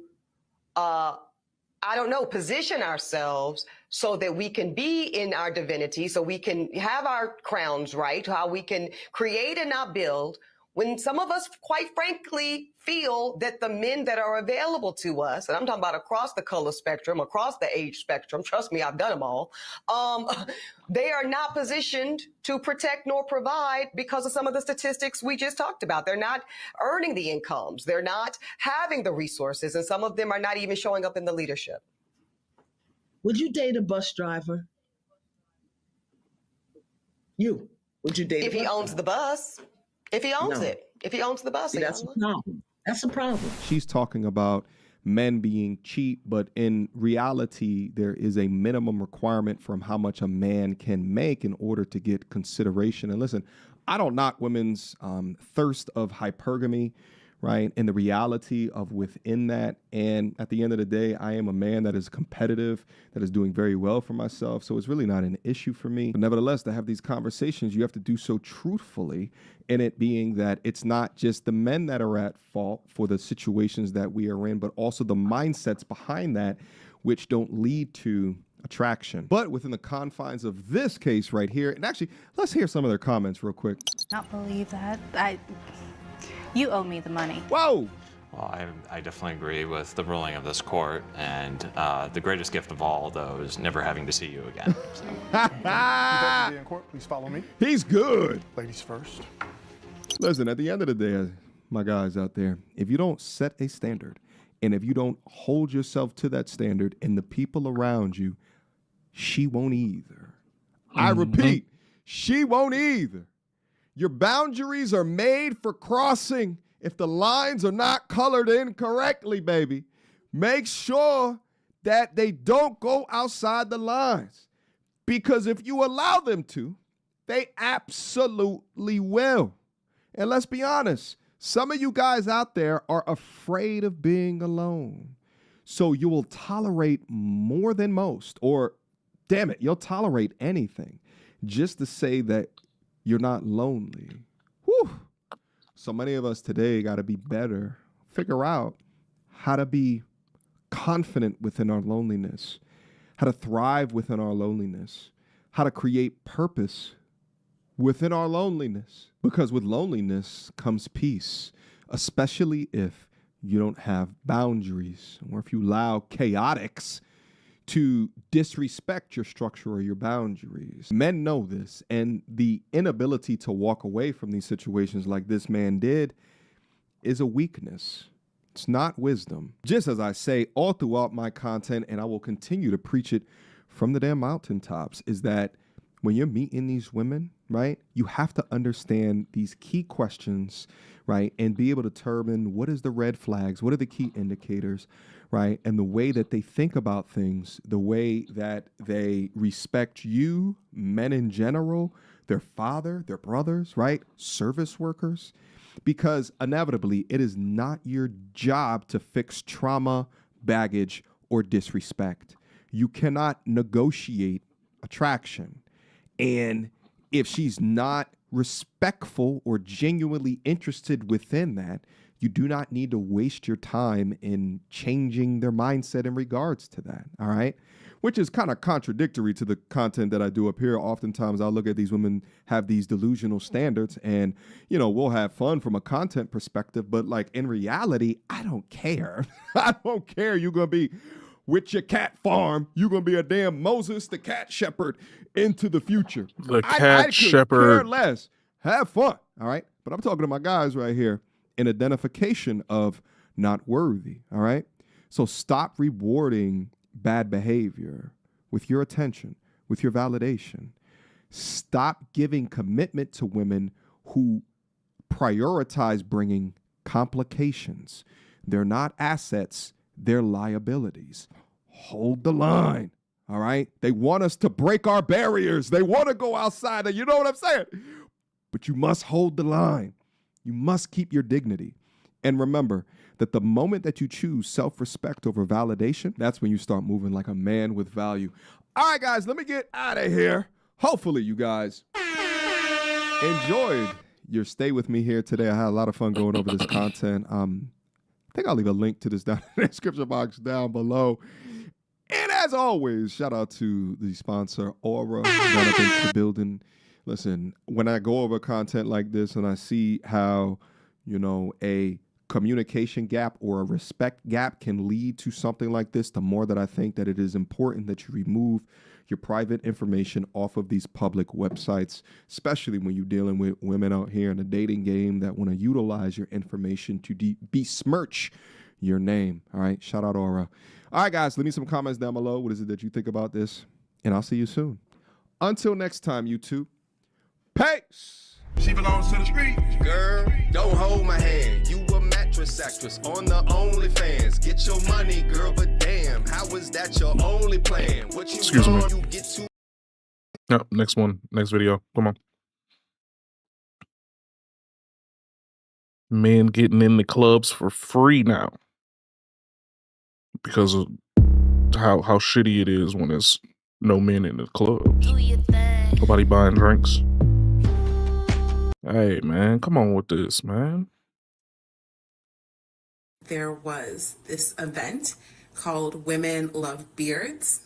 The men get it for free and the women pay $35. Even though you don't know why he's late, when he walks in this house, you greet him like the king he is. She goes to bed tired at 9 or 10 p.m. A man can't expect that you cook and clean anymore because that would be misogynistic.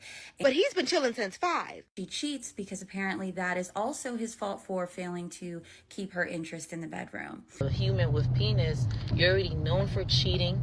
And men with putting your penis. pleasure first. I paid my $35 to come see some men.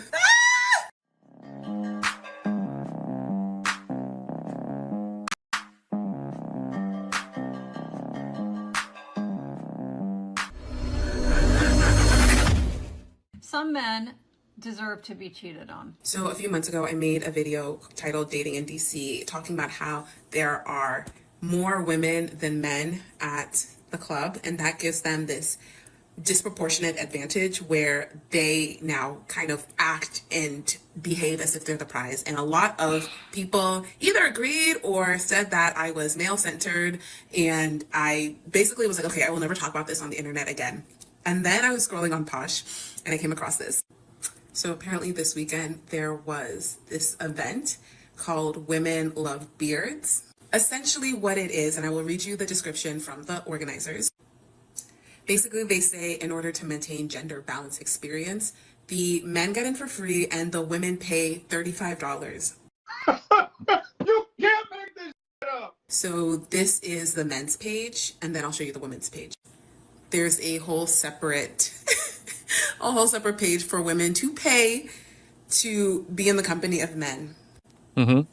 Guys, I fear we've lost the plot. I mean, I get it. This is how they're solving for it. But when I said that there's a gender imbalance and it's making men act like they're the prize, this is what we get. This is what we get.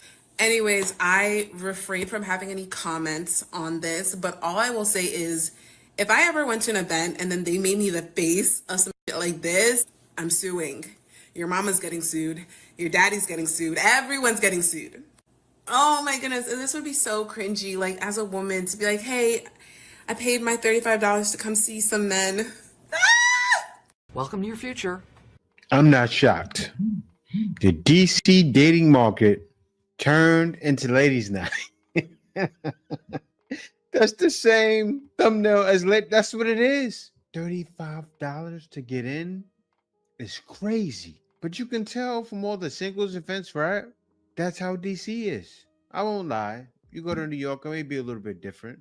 But down there, dog eats dog. And they're ladies. And they got some fine women down there too. Men have options. You see that now. You even said it. Men act like they're the prize. No. Men are the prize. And it clearly shows in DC. I mean, hey guys, if you're on the East Coast, go down to DC. It's like going down there and trying to catch fish. It's like you're catching fish in a pond with nothing but fish in it. Only thing, the dating pool has pee in it, but you can get a good catch out there. Maybe worth your time, maybe not. Go overseas.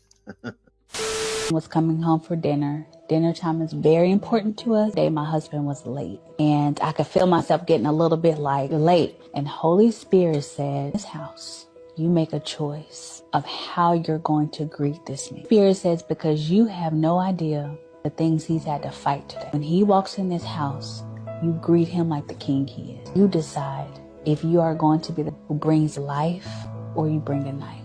Take notes, Emily. So he walked in, greeted him, I hugged him, I let him know I was so happy to see him. Melted in my arms. He said, it happened today, but I've had to deal with it. Proverbs 31:11. It says, the husband safely trusts her. Holy Spirit will teach you how to love, how to be nurturing type of woman, where a man comes home and he knows there, but I never have to fight in here. You don't get to lay down. You don't get to lay down. You don't get to relax. You don't get to go to sleep. Get it out your head. There's still stuff to do. We got laundry. We got trash. We got bottles. We got dishes. We got quality time. We have things to do. Now, 9 o'clock, 10 o'clock roll around. All right, cool. Go to bed. That's what bed is for. But at 5 o'clock. I believe he filmed her because he thought most people would disagree with her, but we agree with her. See, the problem with some men who want to get married is that they believe they get a woman who's working 24/7. So they want to work 40 hours a week. They want to come home at 4 o'clock, 5 o'clock. They want their dinner ready. They want their house clean. They want the kids to be bathed and clothed and homework done and all of that. And they want the woman to just keep on working. She goes to bed tired at 9 or 10 p.m., but he's been chilling since 5. One of the main reasons why divorces are happening So? and why women initiate those divorces is because they're tired of doing everything. They don't marry you because they love you. They marry you because they want access to your 24/7 labor. The woman in this video says she That works a ain't 9 true at to all, 5. but alright. So you want her to come home and also work a 6 to 10? Well, if she has a second shift, then so do you. This is why the marriage rates and birth rates are dropping. Because women No, are it ain't. saying, if I have to do everything, then I'd rather be alone. I don't want to do everything for the baby that we make or do everything in the house that we share. They don't want to be with men who want to split the bills, but not the chores. Women won't allow men to make them a mule just for the sake of being married. The difference, night and day. Now, doesn't matter that you work as well, right? What matters is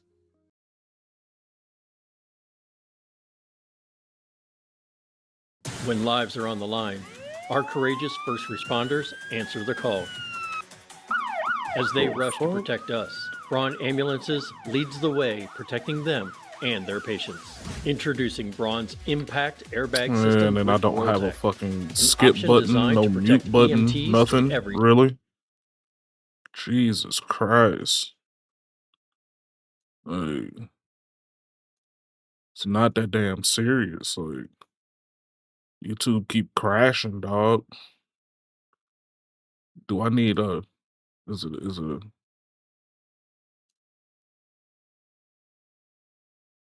Look at this shit.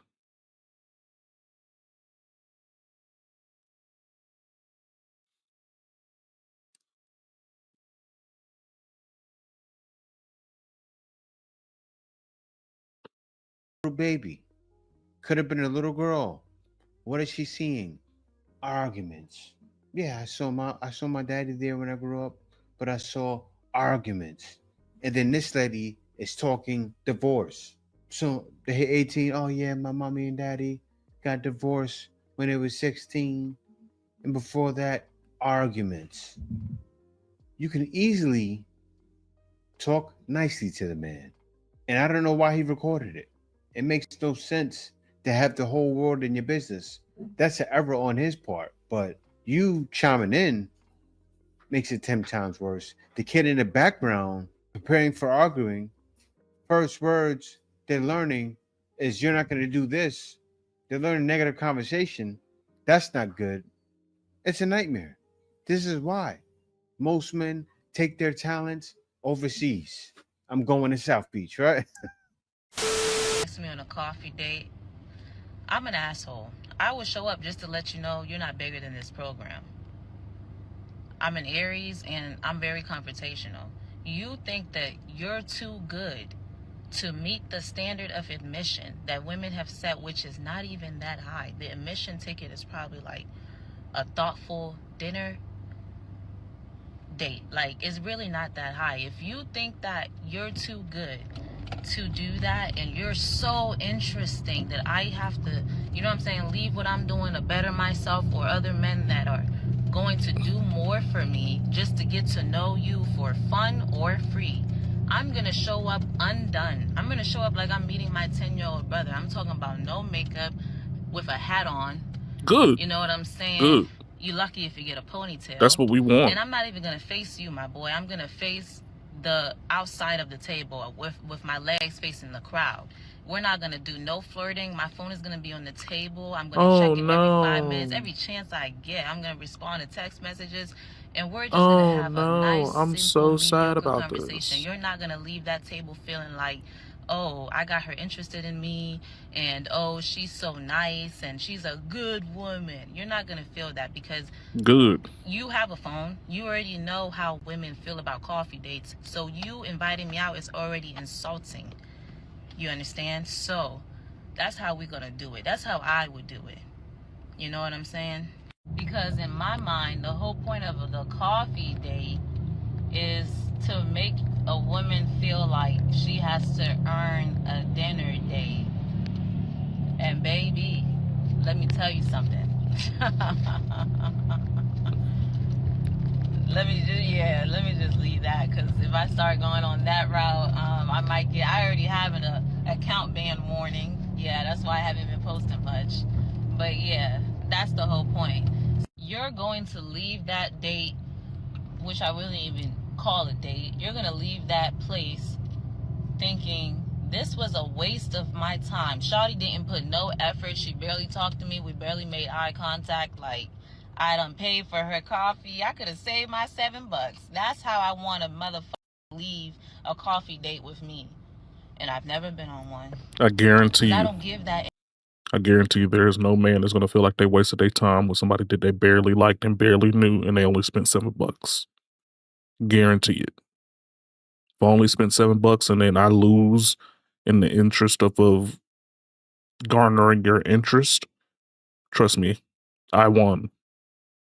Because I've spent $200 or $300 before, $400 and $500 just before, just to find out that the chick wasn't interested in anyways. $7 is nothing.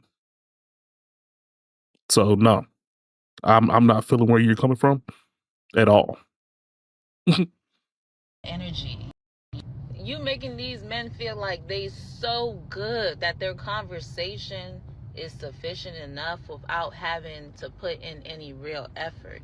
You have to put in some type of tangible effort because you already, as a man, as a whole, as a human with penis, you're already known for cheating, putting yourself first, putting your pleasure first. You can't give me nothing else but You don't know me. You didn't take me out on coffee to figure out what my interests are or what I'm doing.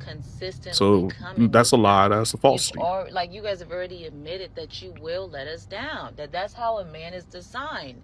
So if you can't meet these standards, go and date men or date women that's on your level. It's just that simple.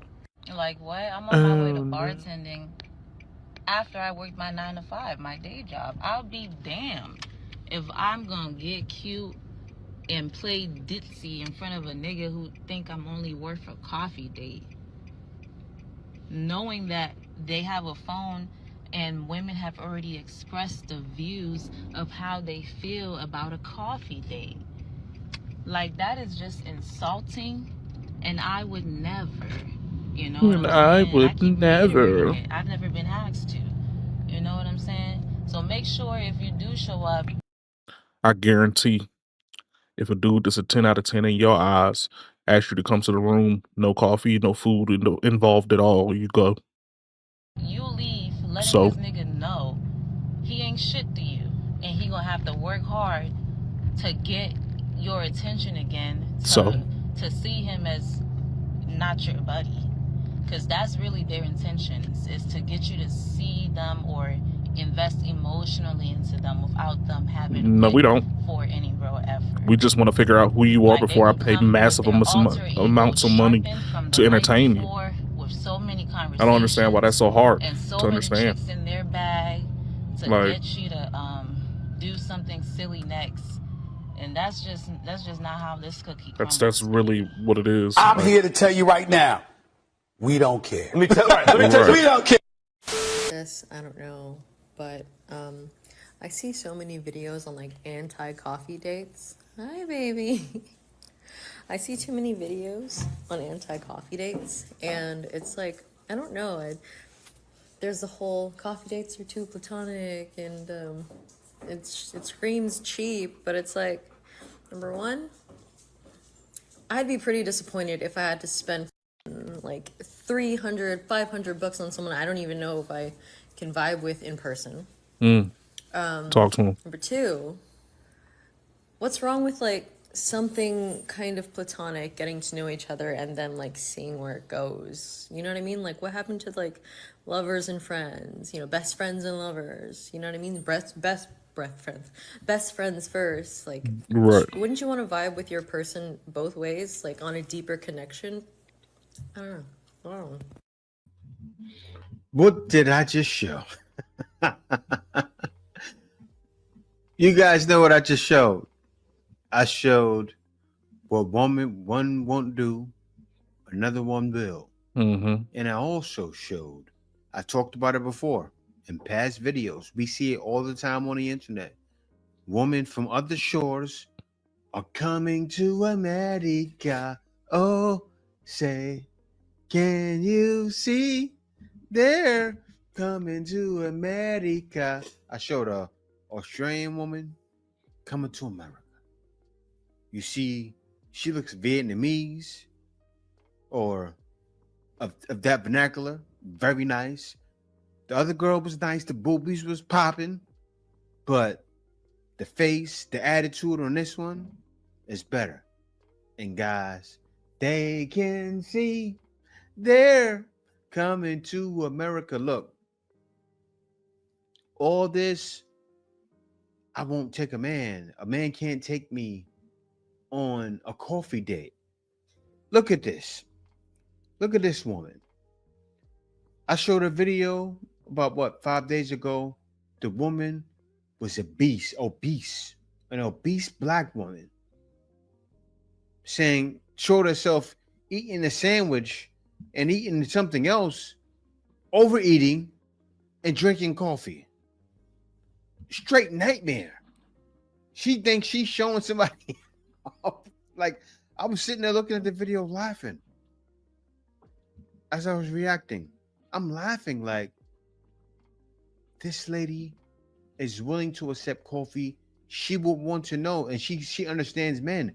I wouldn't want to pay $300 to $500 for someone I don't know I can vibe with. You're talking with her, you can vibe with her. And what does she have more of?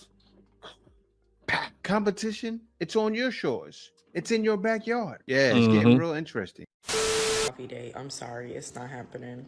I feel like coffee dates are for like girl friendships. Like, I literally had my friend say, let's do a coffee date. And I'm like, yeah, that would be perfect. Like, I would love a coffee. All right, let's stop it. You can't talk anymore. We already see you're done. That coffee date, that talk y'all do is over. Why? Because other women are willing. What you won't do, they will. That's how you ladies' husbands are getting taken.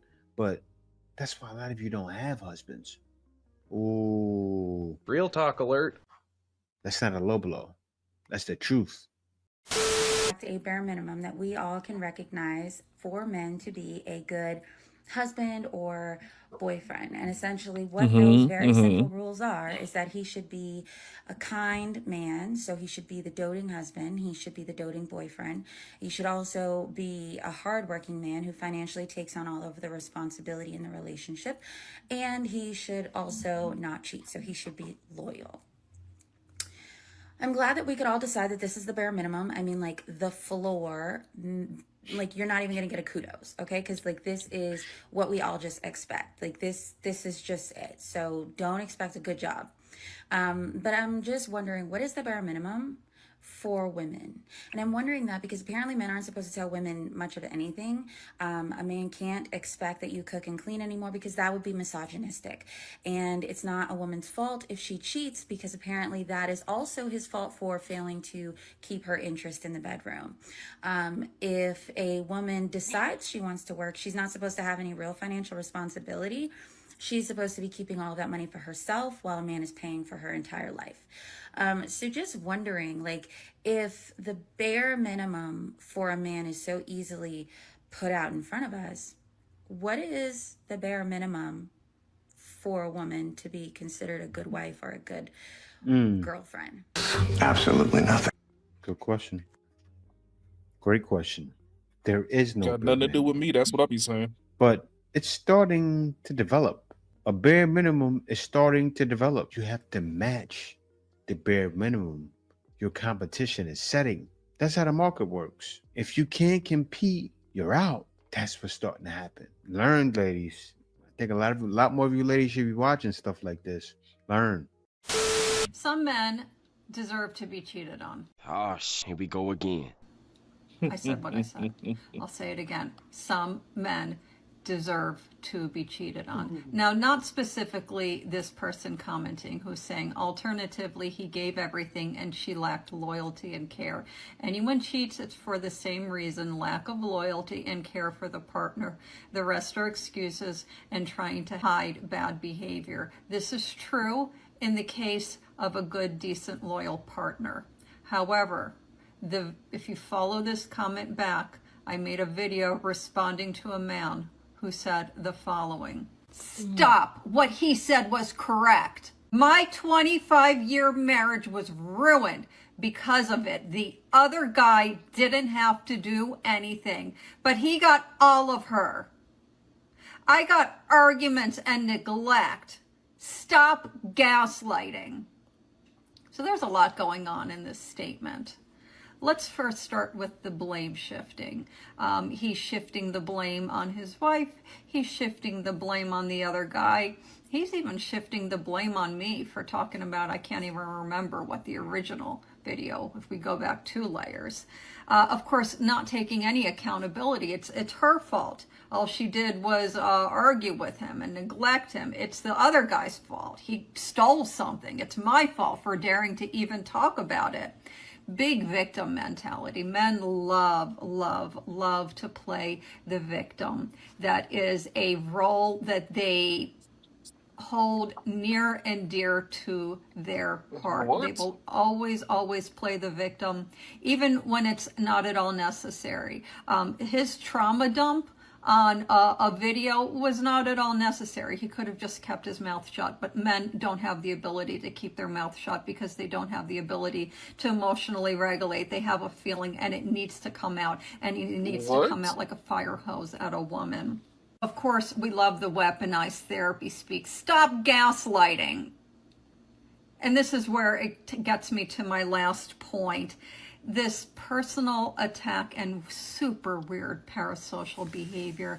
Men are really, really good at that. Stop gaslighting. Dude, you and I are not having a personal conversation. The man who made this comment made everything all about him. A man like that does not actually cherish his wife. He feels that his wife owes him something. He feels that the world owes him something. He feels that women owe them something. A man like that, I can't even imagine what he's like behind closed doors to a loved one.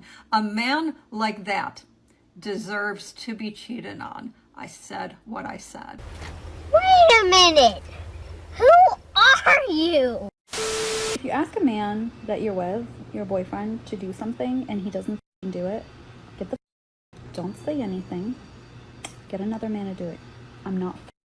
Get another man to do it. Get another man to do it. Ask your dad, ask your brother, ask your guy friend, ask your neighbor, ask a stranger on the street to get it done. In fact, if you want to go date another man, get it. He will never do it again. Understood? Understood? If you have to do it twice in a row, if this happens again, drop him. Drop him, don't say anything, walk away. Because that man does not care enough about you to show up for you. And if he can't do the little fucking things, then he doesn't deserve you. And if you have a family with him, I know that's a little complicated. You can figure it out yourself. But please, you fucking deserve better. You deserve somebody to fucking show up for you. You're a queen. You're a goddess. You're the divine. You're the mother. You're the mother, literally. You have a uterus. That's how powerful you are. That's how beautiful you are. You're gonna stranger man. Okay, he's a stranger. When he does that shit, he's a stranger, okay?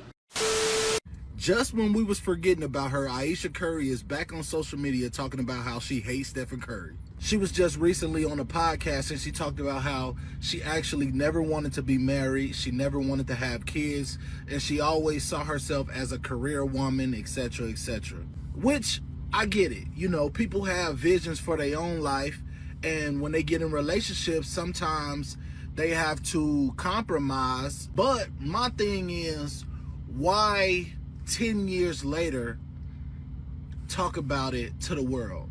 I get people need to get stuff off their chest, but it's just a better way of going about it than constantly embarrassing your husband. Like, every time she opened her mouth, she embarrassed this man.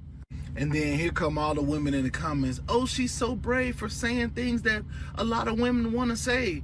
Like, there is a way of discussing things without disrespecting and embarrassing your partner. You know, the funny thing about this situation is I see it probably how Steph Curry sees it.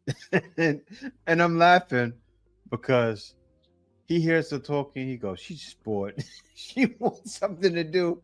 She's with the kids all day. The Kia K4 and K5. The next movement for innovation.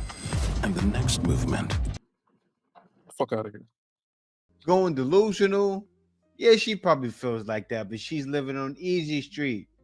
The woman is bored. Come on, y'all. I know y'all just trying to make content, but that lady is bored, out of her mind. She's like, I want this, I want that. She has nothing to do, nothing but time to think all day. The kids they're pretty much a little bit older now.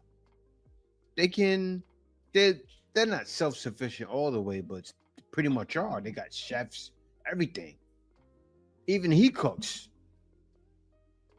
Right? Of course, you know, he plays ball, he hits threes, but you guys know what I'm saying. She's bored. She is. He should tell her, hey, look, babe, stop talking on the podcast. People eating you alive. Stop doing it. You're embarrassing yourself. That's what he probably told her already. We don't know what's going on behind closed doors. Men get mad when women mention their bare minimum as something other than like somebody being respectful and loving you, because it's like, that's not a bare minimum. That's actually baseline. That's actually a given. The problem is that y'all are looking at bare minimum requirements as what are actually baseline requirements for being in a comfortable and exciting relationship. Again, that's how I know y'all don't know what y'all are talking about, because y'all genuinely believe that like emotional understanding and kindness is something that I have to like put on a list of things that I want in a relationship. When it's like, why would that be on the list? That's a given. But that's why I said men are incredibly slow on the realization that they need to reevaluate themselves within society when it comes to dating and relationships. No, we don't. They will tell you that your bare minimum should be being loved. Like, duh. This is getting old, and I'll tell you ladies why. You ain't got to do none of Because this shit. if a man, he can't be too much, if anything. Right? Now, most likely, he already had to talk to you to get you. Stay black and die. So give him kudos for that, especially if you get a man If nowadays. you want to be around for he any had of the that, courage to talk to you. then there Because you I go. know you're not talking to him. You have some, but not most. Maybe 5% of ladies are doing that, right? So give him kudos for that.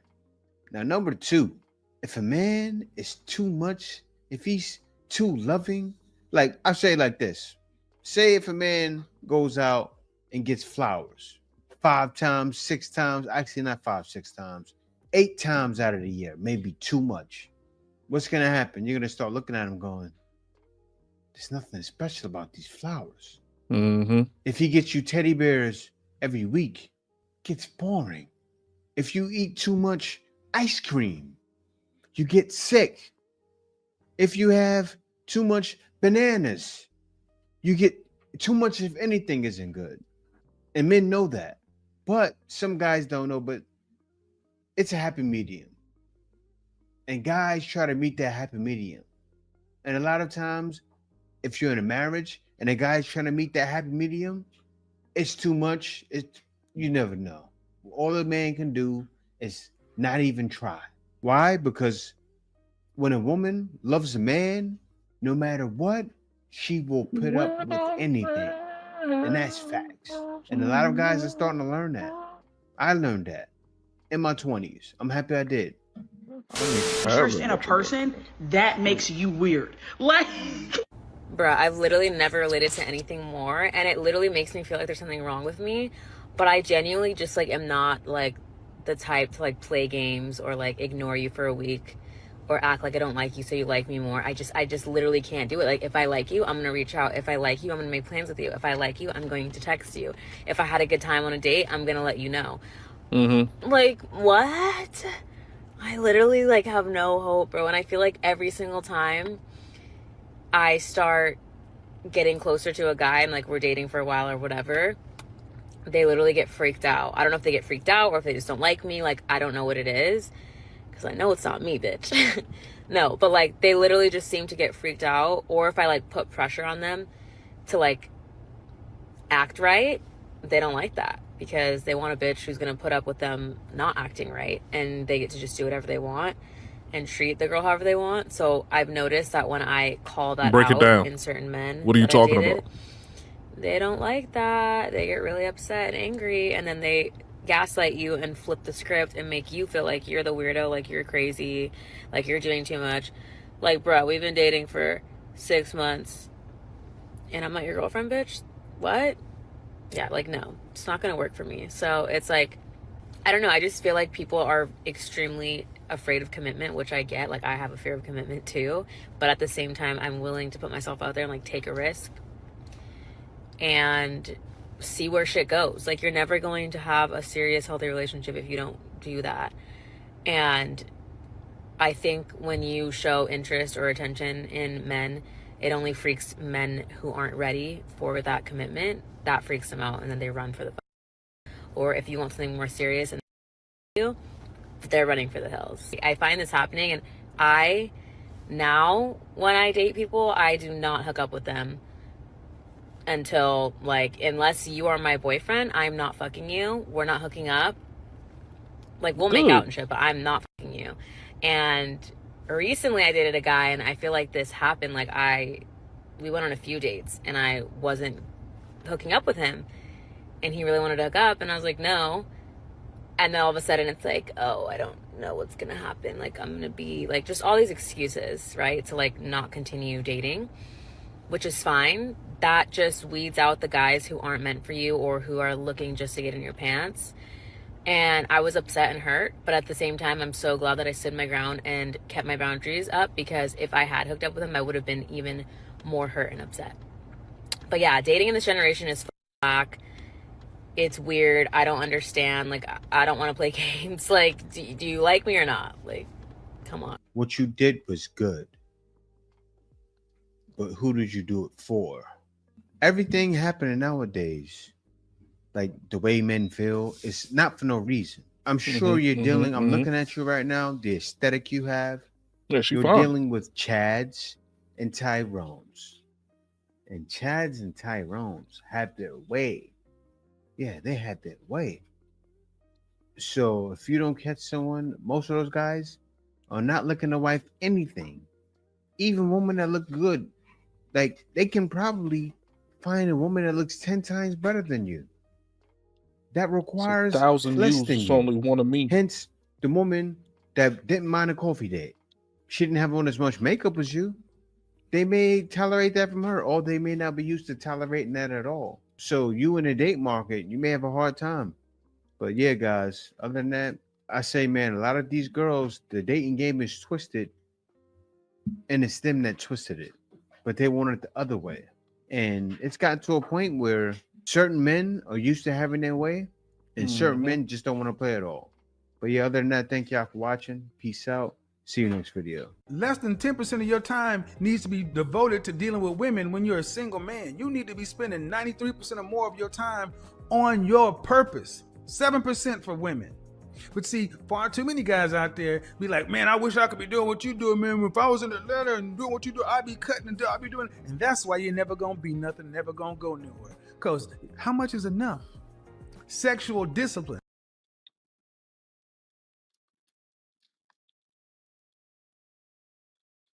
A lot of hype around this new plugin.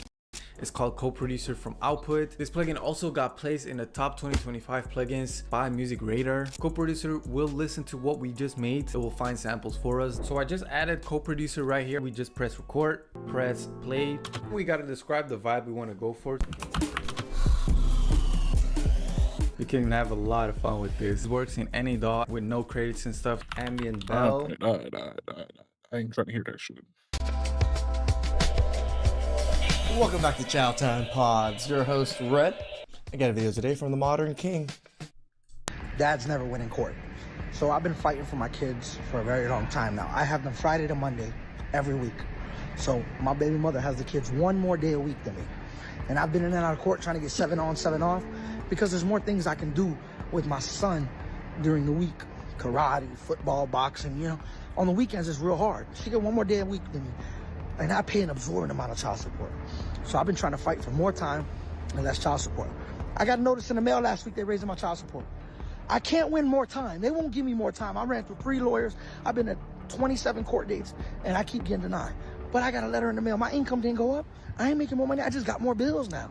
And you gonna raise my child support? So I'm coming here today to the child support office to find out what's going on. This is so embarrassing. I'm about to walk in. I paid my child support. This is why we always say it. You know, women call men deadbeats all the time. when they're not in their child's life, because look at how much this man had to spend in lawyers just to try to get more time. Like, thank God for Tennessee's new law, and hopefully more states are going to adopt it, where they should be getting 50-50 off the rip. There should be less child support on the man, especially if he's taking care of the kids for 3 days out of the week. I'm doing the right thing, but I gotta walk in here like I'm some degenerate. Bro, it's rigged for us to fail, so I just left, right? They're increasing it because I bought a house and I had a substantial uptick in my brokerage portfolio. Yo, when the stock market was in the tank, they didn't lower my child support because I lost all the money. I just let it sit there. That's for the kids' retirement, when they're older. I bought a house. What am I supposed to do, rent my whole life? They want to know how I was able to accomplish that. Right? So now there's an investigation on my income, which is crazy. Then they wanted to suspend my license. I'm like, listen, I pay child support every month. Yeah, but you're paying it late. How? It's due on the 20th. I paid on the 20th. Yeah, you got to pay it 5 days before the due date. What? There's a due date. So as long as I do it before that due date. Give me a due date before. If it don't even make no sense. So now I got to go across the street to the courthouse to see what's going on with this increase. They got a private internal investigation on my income. Like, yo, that's crazy. The more I fight, the less I want to fight. Deep down inside, it hurt me because, yo, you got 2 nice cars, you live in a nice house, and I'm funding your lifestyle. I could be giving the money to the kids, giving them more experiences. Like, why the f*** I'm busting my to make sure you straight? All right, you got them 1 more day a week than me. 1 more, that's 4 more days a month. I'll take those 4 days and I don't ask no child support. This is how the system treats fathers, and they wonder why men are checking out en masse. Remember how he said, the more I fight, the less I want to fight. It's a rigged game purposefully set up in that way to beat you down into giving up. They make it as hard and as expensive as possible to ensure you give up rather than trying to fight back. It's like the process to fight to lower your child support is costly and long, but for her to try to raise your child support, it's swift and free. The best way to beat them at their own rigged game is to never play it. Sometimes I hate to say it, but yeah.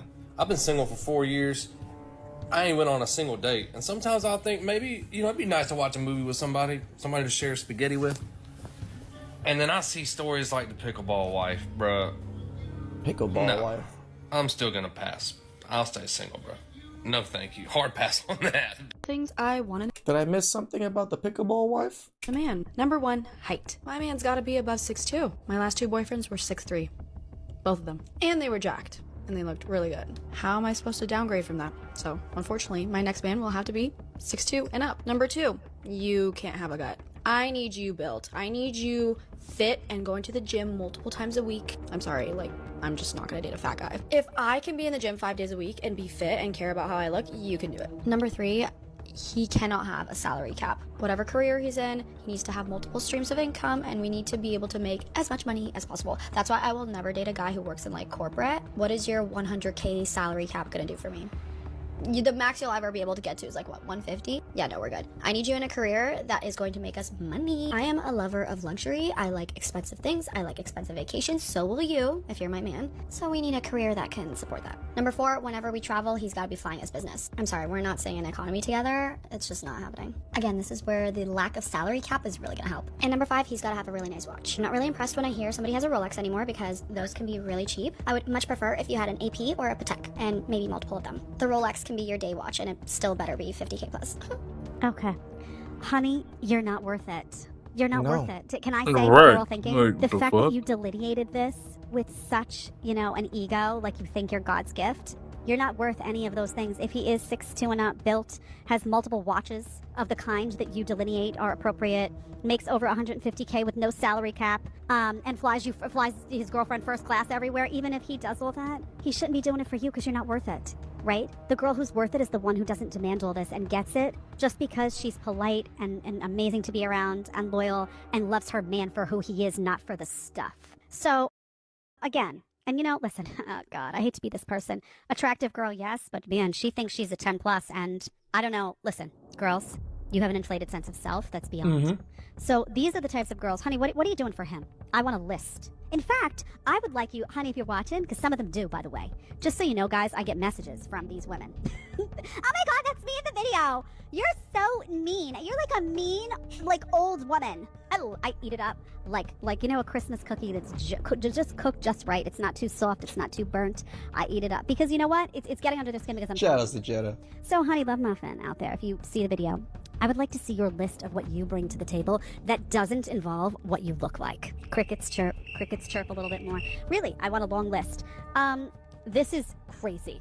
Okay, and now listen, it would be one thing if she internally really like said, well, I want a guy. The height thing always is just fascinating to me. Like, who, I can't, I don't know what that's about.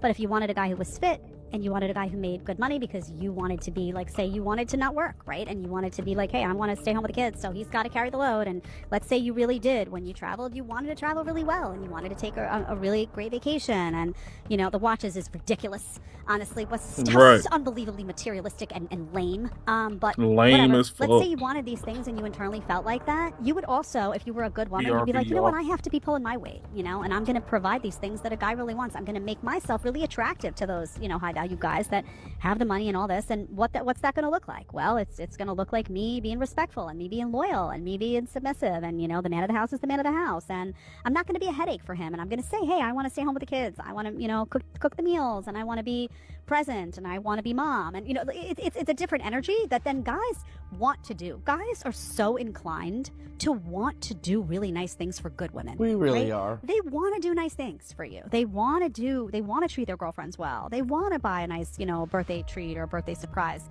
but not for women like this. Guys, listen, if they're delineating all this stuff, they don't care about you. They want like a showpiece, or they want like, it's all about money, and she's a lover of luxury. She doesn't care about you at all. You want a woman who cares about you so much that the stuff is extra and it's nice. Don't get me wrong. A beautiful luxury vacation is nice. Don't get me wrong. Flying first class is nice, and you know, all this stuff is nice. Even the watches, which I could give a lick about. But yeah, sure, it's not nice stuff. Okay, whatever the stuff is that you like. I like, you know, infrared saunas that are expensive. So it's nice, but you need to know that that woman's going to be by your side through thick and thin, not there for the stuff. How unbelievably unlikable these women are.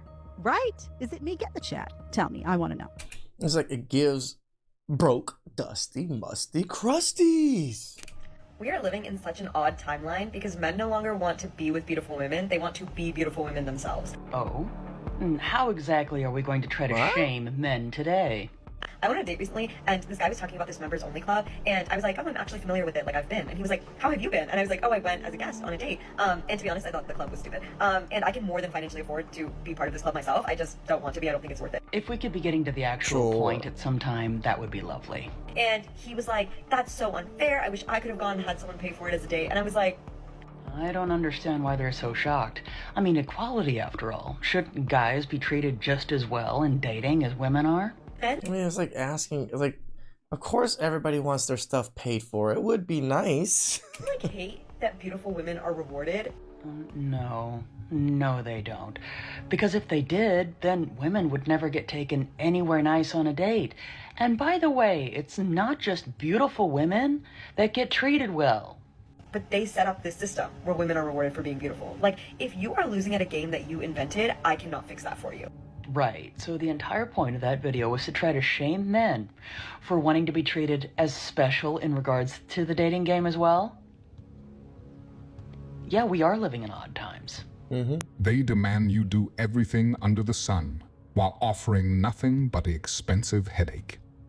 Way too many of them truly believe their looks makes up for their absence of good character. But blaming men for avoiding them like the plague is easier than taking accountability for their own actions. So what's your sign? So I'm looking for someone who's also financially stable and that has to work a 9 to 5 every day to live their life. This is the thing, right? Everybody's pretty average. Most people are average. We're not much better than average. Maybe slightly for some of us, but there's very few people that are making 100K that are, you know, doing all these things that don't work a 9 to 5. Have to have at least 3 cars under your name. Your second car has to have 8 seats because I have 3 kids. So I want them to be comfortable whenever we go with you on a trip or something. You want me to come with you? I'm gonna bring my kids, and you need to have enough space for my kids. So just my finances. Buddy really got on here and said that if the Titanic happened today, most men would be fighting women for a seat.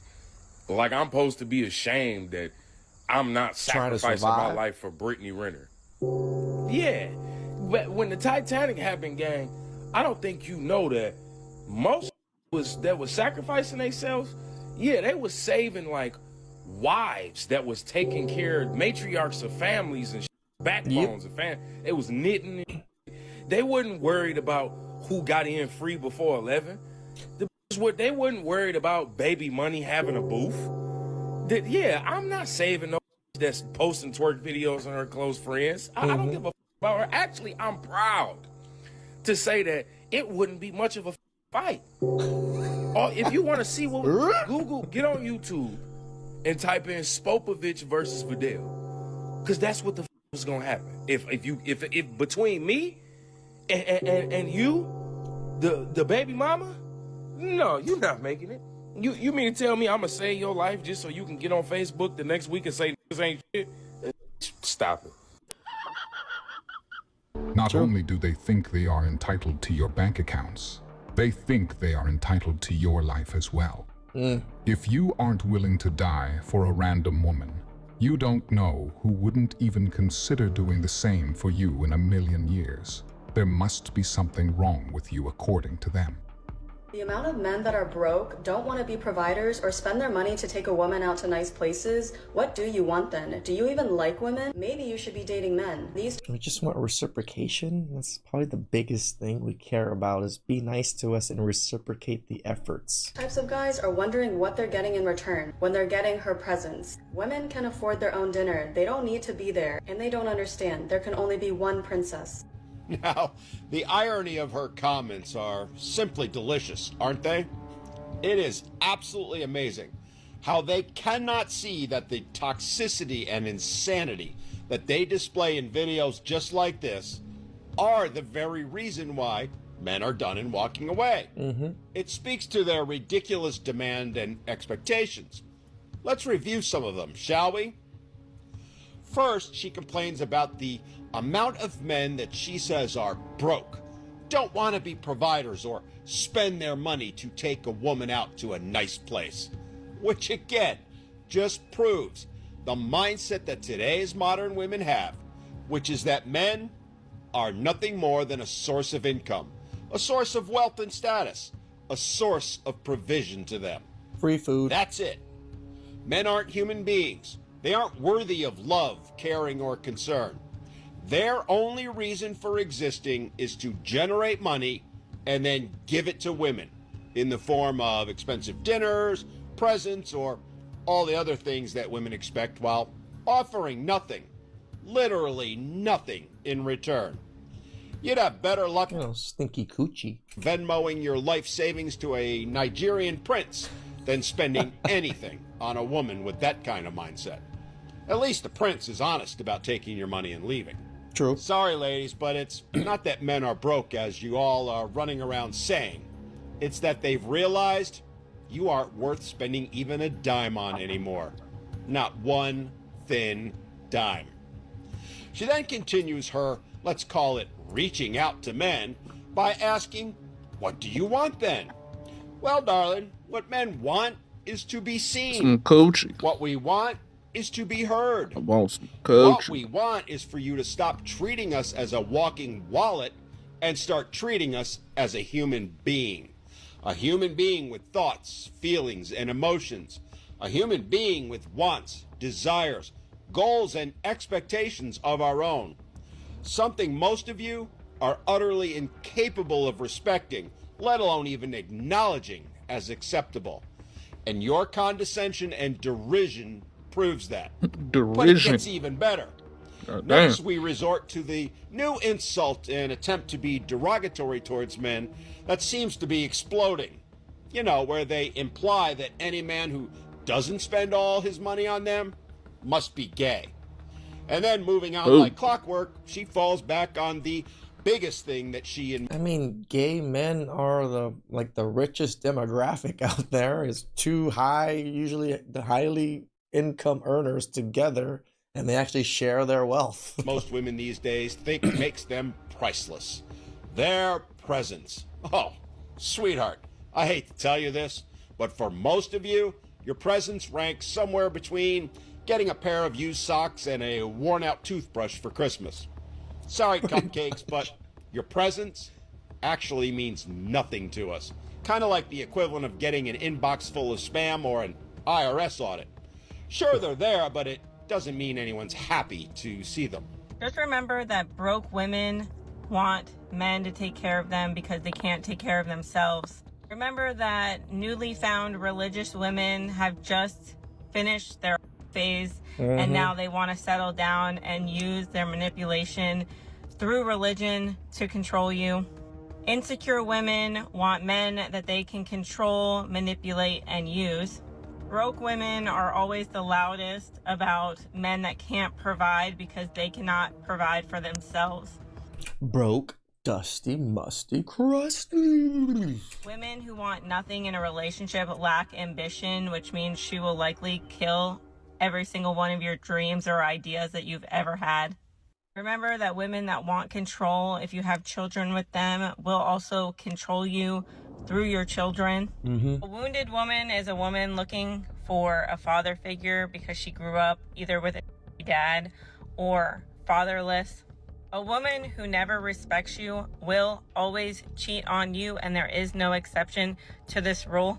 A woman who claims that she's in her healing girl era and is bragging about it on the internet or to her friends and family, just remember that it's all for show, because a true person that's healing doesn't need to brag about it. If she lies about small things, she will always lie about bigger things. True. She's comfortable with bashing her friends to you, then she's going to be comfortable bashing you to all of her friends and family. A woman who plays the field is not only, but is also deeply insecure and uses it to feel wanted and needed, and she's likely using you just to feel wanted and needed. A woman who gets mad that men sexualize her, but she sexualizes herself, is the same woman that has rules for thee but not for me mentality. A woman who is screaming at the top of her lungs that men are not the prize, that men are beneath them, that men ain't, is the same woman that doesn't understand what a good man is because she's never had a good man in the first place. The type of woman that you need is someone that is submissive, that will listen to your leadership, who wants to grow with you, who wants to build with you, who believes in partnership and loyalty, who will do anything for you and doesn't disrespect you in the process. It's the harsh truth of women in modern day now. Everything she said was 100% true. Most of those women fit in that category. That's why you gotta vet them. This is why you watch content like this and, be aware of the manipulation tactics and everything that goes through with a lot of these women. Please like, subscribe, comment down below. I really appreciate that. Catch you guys next. Word. Birds.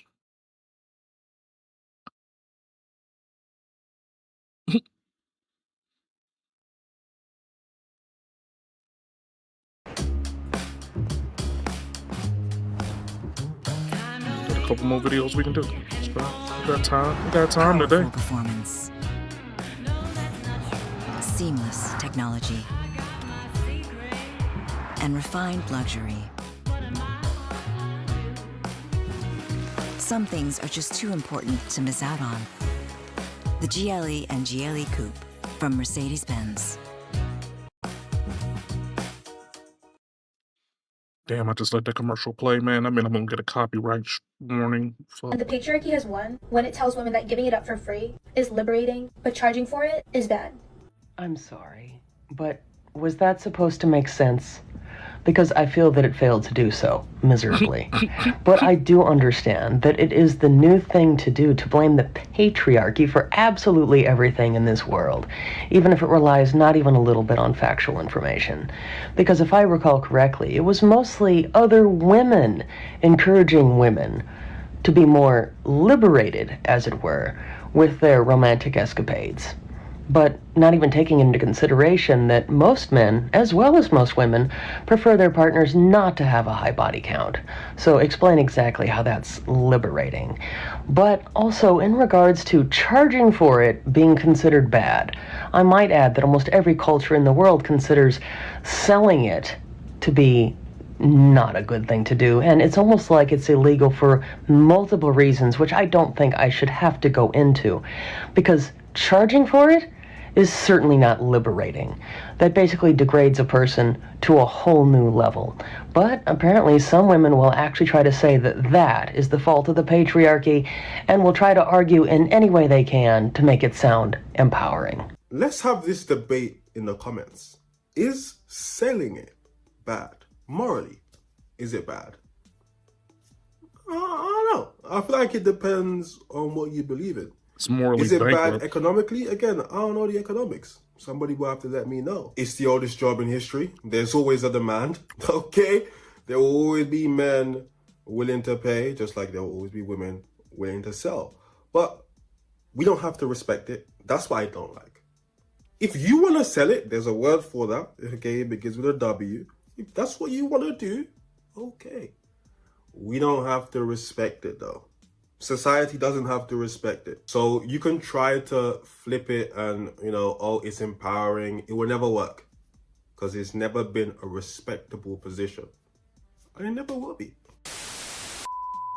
I used to be addicted to playing with myself. One time I twiddled my Skittle 10 times in one day. I remember because it was my record. Never did that shit again, okay? My bean almost turned to paste the way I was flicking, rubbing, and buzzing the hell out of that motherfucker. I mean, I really had a serious problem. Anytime I could, I would. One time, my grandma almost actually caught me and I had to shove the shoulder massager I was using into my pants and hide behind the deep freezer because my dumb ass thought it would be a good idea to go ahead and do it right there in the kitchen. And don't you know it turned on? Yeah, thank God my grandma's always been hard of hearing. Anyway, I'm saying all of this because, ironically, I was at one of the most lowest and depressing points in my life when I was doing all of this. I was addicted to the pleasure because I was living in hell. It was my distraction, my escape, my muse, and my drug. The dopamine rush I got from making myself squirm around like Crocker when he says Fairly Odd Parents was literally the only thing keeping me going. This woman has some of the craziest videos. Yeah, she got some crazy ass story 10 times. in I one ain't gonna day. flex you. I mean, look, she did say she was down, she was depressed, but God, damn. Do I smell good? I don't know. Let me smell it.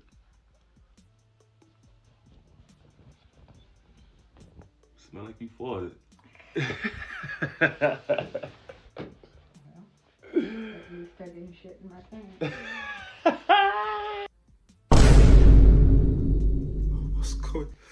What's going on today? I don't know what's the dynamic? He can't be in a care home because this is against the rules. Okay, what's going on here? Freaky ass nigga. You know what I'm saying? Is that your sugar? I don't understand what I'm looking at. Story time on how my teacher caught me being grown in class. Oh, being grown. I was in 8th grade, okay? I was in 8th grade, and y'all know, I've been a little fast. I've been in the fast lane for a minute, way before I hit 8th grade, right? So, Wait.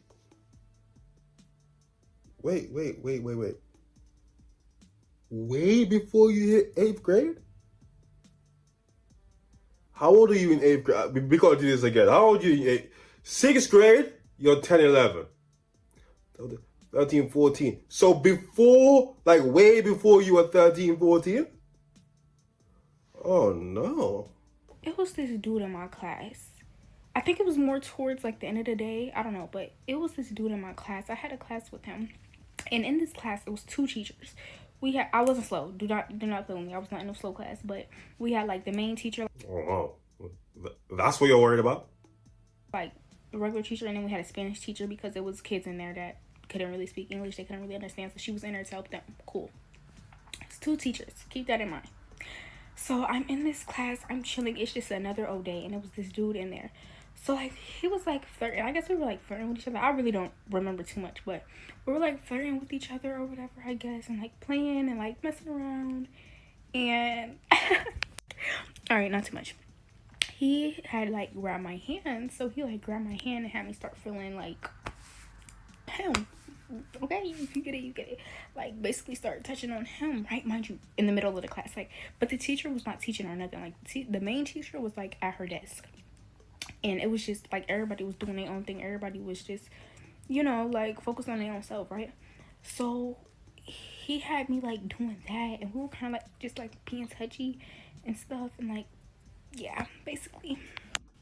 So I basically was like giving him the hand in like the middle of the class, and I kind of just didn't think that anybody would see, especially because we're like damn near in the back of the classroom. So it's like, it's not like we were in the front or anything, like we're all the way in the back. So the only way you would see us is if you were like up behind us or nothing, you know? But clearly I wasn't thinking. So it gets towards the end of the class, and it's time to go, and I'm leaving, and I knew I should have known something was up because my teacher said something like, oh, I'm so disappointed in you, or something like that, right? So I'm kind of like, what does she mean? Like, what are you talking about? Like, she wasn't telling me, so I'm like, huh? But I just went. Sorry. So what, did the teacher wait for you for you guys to finish? The teacher didn't catch it and stop it right there. The class is ended. Now the teacher's pulling you up. Fuck am I hearing my damn?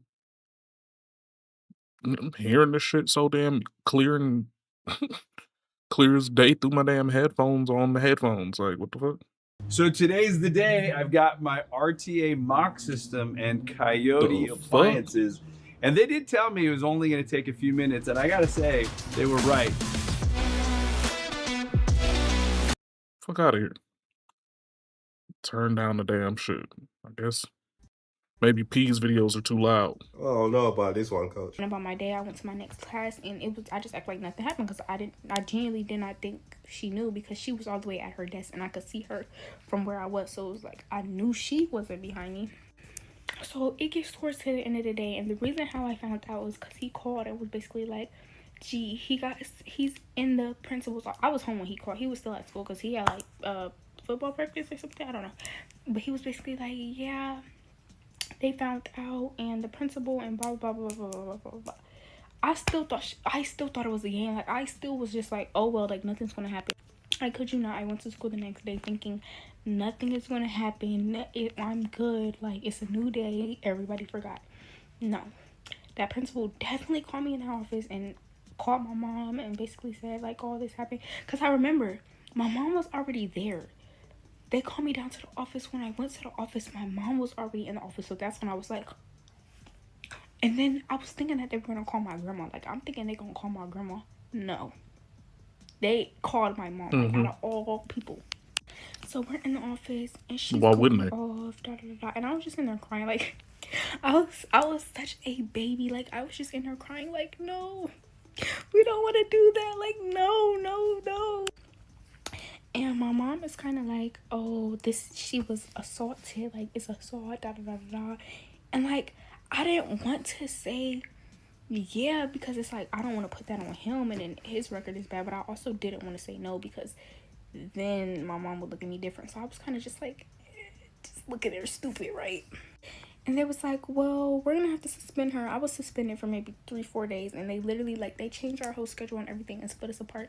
And my mom will not let this situation go to this day. Like, she always bring it up, like, oh, da, da, da. Like, no, she still brings it up, and I'm just like, damn.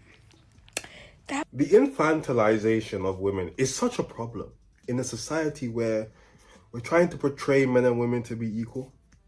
That's what we're trying to do, right? Why the hell did your mom go straight to you were assaulted? You never told her that. That's where her mind went instantly. You have an adolescent girl, an adolescent boy doing sexual things in class, and she went straight to the boy assaulted her. With no proof, no evidence, you don't even know what happened. That's straight where she went. You know what trips me out about adults, right? I'm an adult. But parents, we were also kids. And not only were we also kids, we're also adults now. Women like sex just as much as men do. Women are freaked out just as much as men are. Young kids included. Why the hell are you going directly to assault with no proof or evidence? That's just ridiculous. So in this next clip, we have a woman who sent her mother to jail for fraud. Okay, the mother took out some utilities in her name, and she wasn't going for it. Now that I'm out of the danger of bugs, let's get into the story. Story is, my mama calls me. We're having a conversation. All of a sudden, she goes, yeah, like, I'm gonna need the numbers of the back of your social security card. Whom? Not mine. Now, not to tell y'all my mama's business, but in my mama's business, me and my social security card ain't got no business being there. We ain't got no business relationship. So you know what I did? Ooh! Skated right past it like I didn't even hear it. We have some more conversation. Conversation ends. I'm thinking we're good. I'm thinking I went away, walked away unscathed. Year passes. I'm looking for an apartment. I get approved for a duplex. Yay me. Approved for the duplex. Right after I get approved for the duplex, my score drops 34 points. Livid. Me pissed off. I go to Credit Karma immediately to see what's going on. There's a collection that's rear ends ugly head on my report. I look at the collection. I don't know this collection. Excuse you, who are you? You and I don't have any association with each other. Give you some information. I'm moving from Wisconsin to Illinois. You'll understand that in a second. It's the weekend. I'll deal with you on Monday. Monday walks around. I put the utilities in my name through online. Monday walks around. Ring, ring, ring. Ring, ring, ring. Hello? Hi, is this Lay Rose? Yes, this is Lay Rose. Hi, Lay Rose. This is ComEd, and I'm just calling to tell you that you have a past due balance of $2,061, and you're going to need to pay that before we can put some utilities in your name. Savannah, slow down. Savannah, slow down. One, I haven't been here since a minor. And since you can't put bills in a minor's name, I know you have the wrong person. Two, 2,000 whom? The only thing that's $2,000 that I owe are medical bills, and they'll come get that from me in blood. Listen, I don't know what you're talking about, but I tell you, I just moved from Wisconsin. There's no way that I have any utilities bills in my name. Phone, the voice switches up on the phone. I said, oh, honey, this might be fraud. You done been scammed.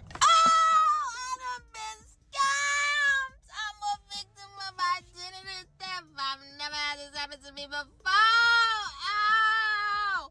Giving her the business, the works. She said, oh girl, you want me to file a report?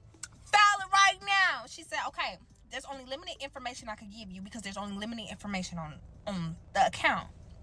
I could give you the account number, the email address, the number, the phone number. Uh-oh. And the address. And I said, pen and paper ready, girl. Give it to me right now. Because as soon as I get that address, I'll be at your door to collect my coins.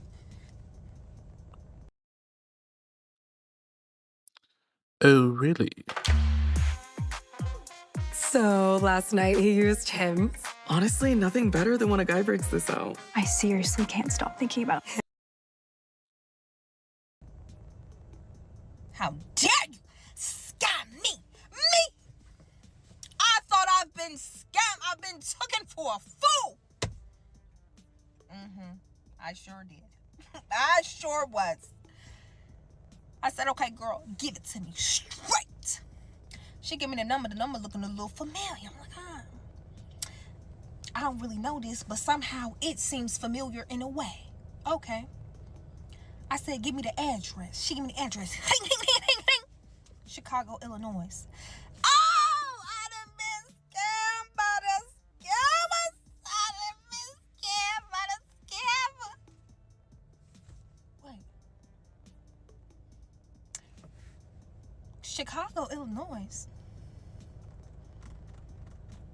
Thinking. The only person that I know that lives in Chicago, Illinois is my mammy. Give me the email address. Fake. I said, oh, this can't be.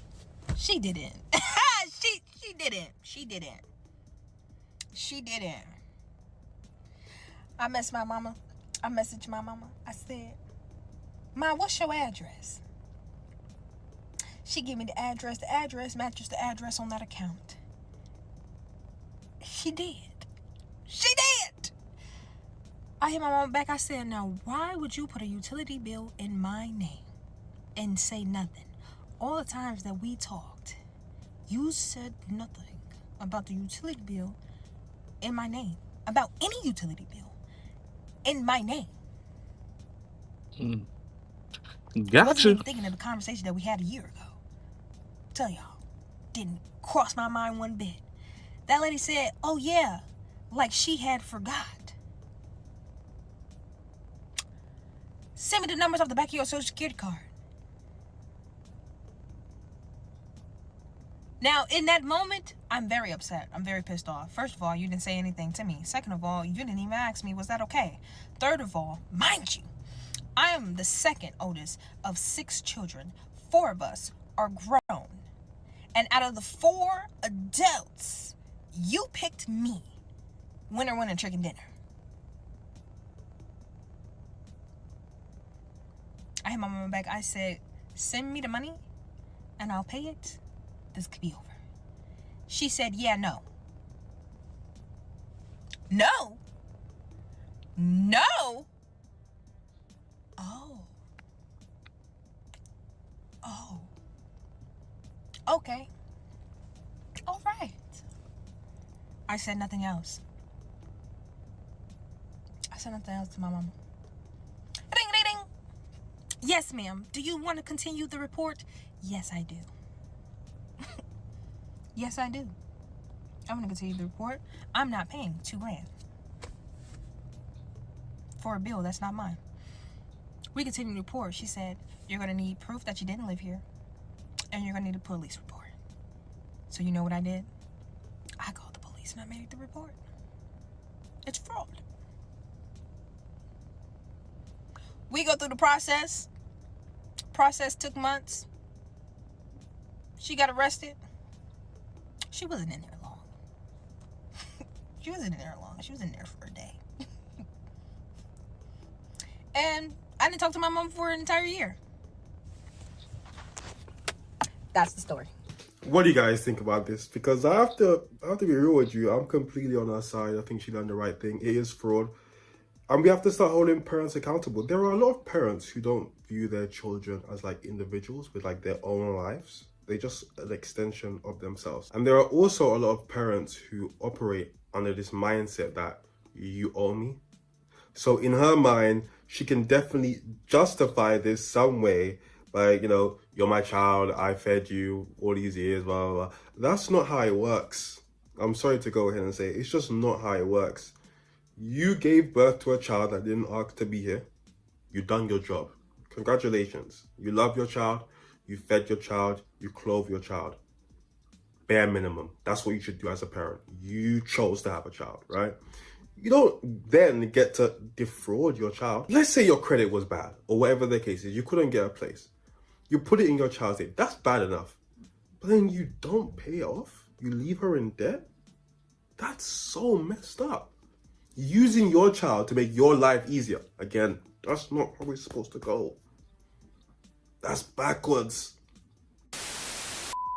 And this is why women say, we picked the bear. We picked the bear. And he knows I'm recording him too. Because there's so many empty ellipticals, and you picked the one right next to me. What was the reason? What was the reason? I know you hear me. What was the reason? Now we're both uncomfortable. Look, the picking the bear, whatever. We've been through that so many times. I have to say I'm on her side here. So I have to be real with you, man. This is the most annoying shit when it happens. All this space and you come next to me. And they always stink.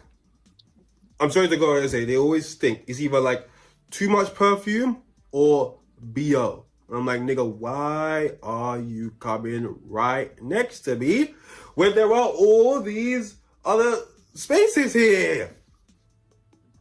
This is odd behavior. And for them, the gym was literally empty. Yeah. I wouldn't react like this personally, but her taking the phone out. I mean, how many spaces over is he? Still, no, he's too close. He's too close. I'm sorry, he's too close. There's so many. Yeah, no, he's too close. This liquor got me in my zone. Now I'm blowing up your phone. Blowing weed, smoking the ozone. I just can't let this go. This liquor got me in my zone. All right, I got enough time for one more video as long as it's not too long. Oh, yeah, 17 minutes, we got this. And today we're reacting to She Pooped on Me Without My Consent. This is a story time. This is a story time that Terrible. I said, I gotta watch this with y'all, bro. What is happening here? What is the situation? What's going on? How does this even happen to you? And yeah, I gotta see it. So let's get into it, man. I appreciate y'all. Great for y'all. Let's do it. What's good, y'all? As some of you know, I got pooped on relatively recently, and not gonna lie, I didn't want to talk about it. Why do some of y'all know that? Why do some of y'all know that? That's what I want to know. And the fact that you could talk about this just so like, and actually some of you guys know that. Bro, you would have seen the trauma in my eyes, bro. You would have been seeing me cowering in fear. Okay, like I didn't want to just put it out there that I got pooped on, but I simply can't shake this feeling, you know, and no pun intended if there was a pun there. Okay, what I was thinking, I was like, maybe like you're trying to like shake the, like, you know, when dogs like poop, do they shake it off? Something like that. Anyways, I'm gonna tell you a story. I'm gonna tell you how I'm feeling. It's not a very long story, okay? So it's mostly gonna be how I'm feeling. Basically, I met Shorty on a dating app, okay? We started talking a little bit, and then, you know, we decided to link up, okay? That was my... This is how them dating apps go for y'all, bro? I wasn't know. Jesus! If you do a dating app, you run the risk of getting defecated on. Somebody's fecal matter. My son is going on, he's about to be 3. I don't know if I ever got used to getting a little bit of feces on me from my own child when I was wiping his ass, bro. Okay, I promise I'm not gonna tell a story like that. Okay, so we linked up, right? And then we were chilling, just like chatting, you know, making small talk. Like, I think House was on the TV. I've never seen House, but it seemed interesting enough to have on during a link. But anyways, we're talking, you know, like super cool stuff like that. And I forgot how it went down exactly. I forgot how we got to like the freaky portion of proceeding. Not gonna lie, I think she might have just took control, okay? And I'm really into that. I respect it. Like, I think, you know, we're just sitting down chilling, and then like she got up, and then she like, hold on. Interesting earring choice. She hit me with one of these, bro. Like, wait, hold on. We don't need a demonstration. All right, brother. She hit me with one of these, bro. Hold on, me shaking. Yeah, she hit me with one of these, bro. So like she's on my lap like this. So, you know, I'm grabbing her cake, right? Because like that's what you got to do. Like you got to go there instantly. Because if you don't go there instantly, you don't want to creep up there later. Like, it's just instantly the move, because we both know what kind of timing we're on. So I grab the cake and we start making out passionately. Okay. Grab the cake. Like my head's facing this way, but imagine eat the cake anime. This way right here. We're up. We know how it works. We know how it works, bro. Please don't make me skip your video because you're doing the most. Is that A Moody or 7 a.m. Oody? And then she like she reached her arm back to grab the meat. To grab the meat from like behind her and under her legs. I was like, human I like fatigue. That. Like, I like that initiative. That's what it is. And she's like, ooh, human can I put fatigue. it in my mouth? I was like, yeah, it's crazy, bro. They love asking. I'm like, bro, you're asking? Like, come on, just go ahead. Because I guarantee whatever you are, I'll guarantee you pretty much probably fatigued with that too. I don't. Oh my god, I woke up. My neighbors talking about human this. fatigue. But anyways, I do appreciate them asking. I feel so bad. I do appreciate them asking because what if I didn't want the sloppy? Okay, that's very, you know, notable. And I'm not gonna lie, I need lotion that's better at moisturizing because I feel like my elbows are a bit like ashy still. And I'm very good sloppy. Okay, very talented bro. young lady. I really appreciated it, right? But then she gets. I want to see the woman that And I'm gonna get on your ass here for a second, you know, and the potential that you actually see this video, because that's how it works sometimes. I need to see the woman that was going like that, like this. You know what I'm saying? Cause I'm looking at your swag. You feel me? With the woman's legs in the air and the cheetah print ace and the 2 dangly paperclip earrings, you know, and the voice. I'm very curious of, you know, and the way you're explaining things, like, I'm very curious of how this woman looked. You know what I'm saying? Back on top of me, we're making out again, right? But then I sense like she's about to try to put it in, so I'm kind of like, I tell my meat, I'm like, Vanessa, get out there. Okay, so I kind of like wiggle it so it doesn't get in there, because I was like, what are we talking? If your mind is racing, shouldn't your earbuds keep up? Gemini, what's this neighborhood called? Franklin. Did he name his meat Vanessa? What is matcha anyway? Is that what I just heard? He just called his meat Vanessa? Who calls them? Who names their man parts a woman name? That seems a little odd. Slightly erratic. That's an odd situation.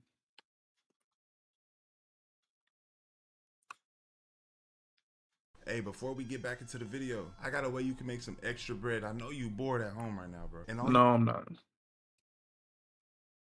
I'm actively getting ready to go to work to make some real money. That's the method on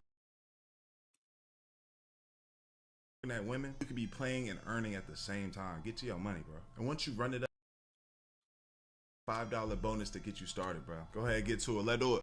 Off the rip? No. So then I look for the opportunity. I asked, I'm like, yo, do you want to go to the bedroom? Because we were doing this on the couch, by the way. So then she's like, yeah. We went to the bedroom. And then, I got protection, put it on and whatnot. I got the protection, and I was about to hit it from the back, okay? Now, usually I hit it from the front at first, like missionary.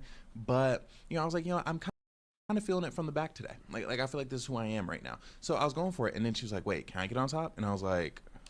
This was a Caucasian woman.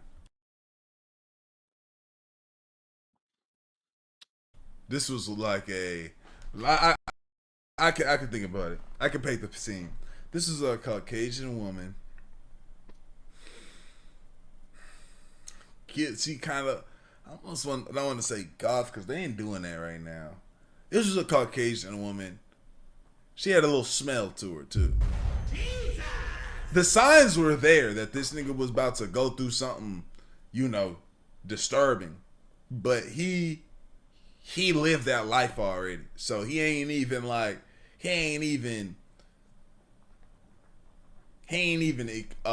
acknowledge it or notice it because he lived that life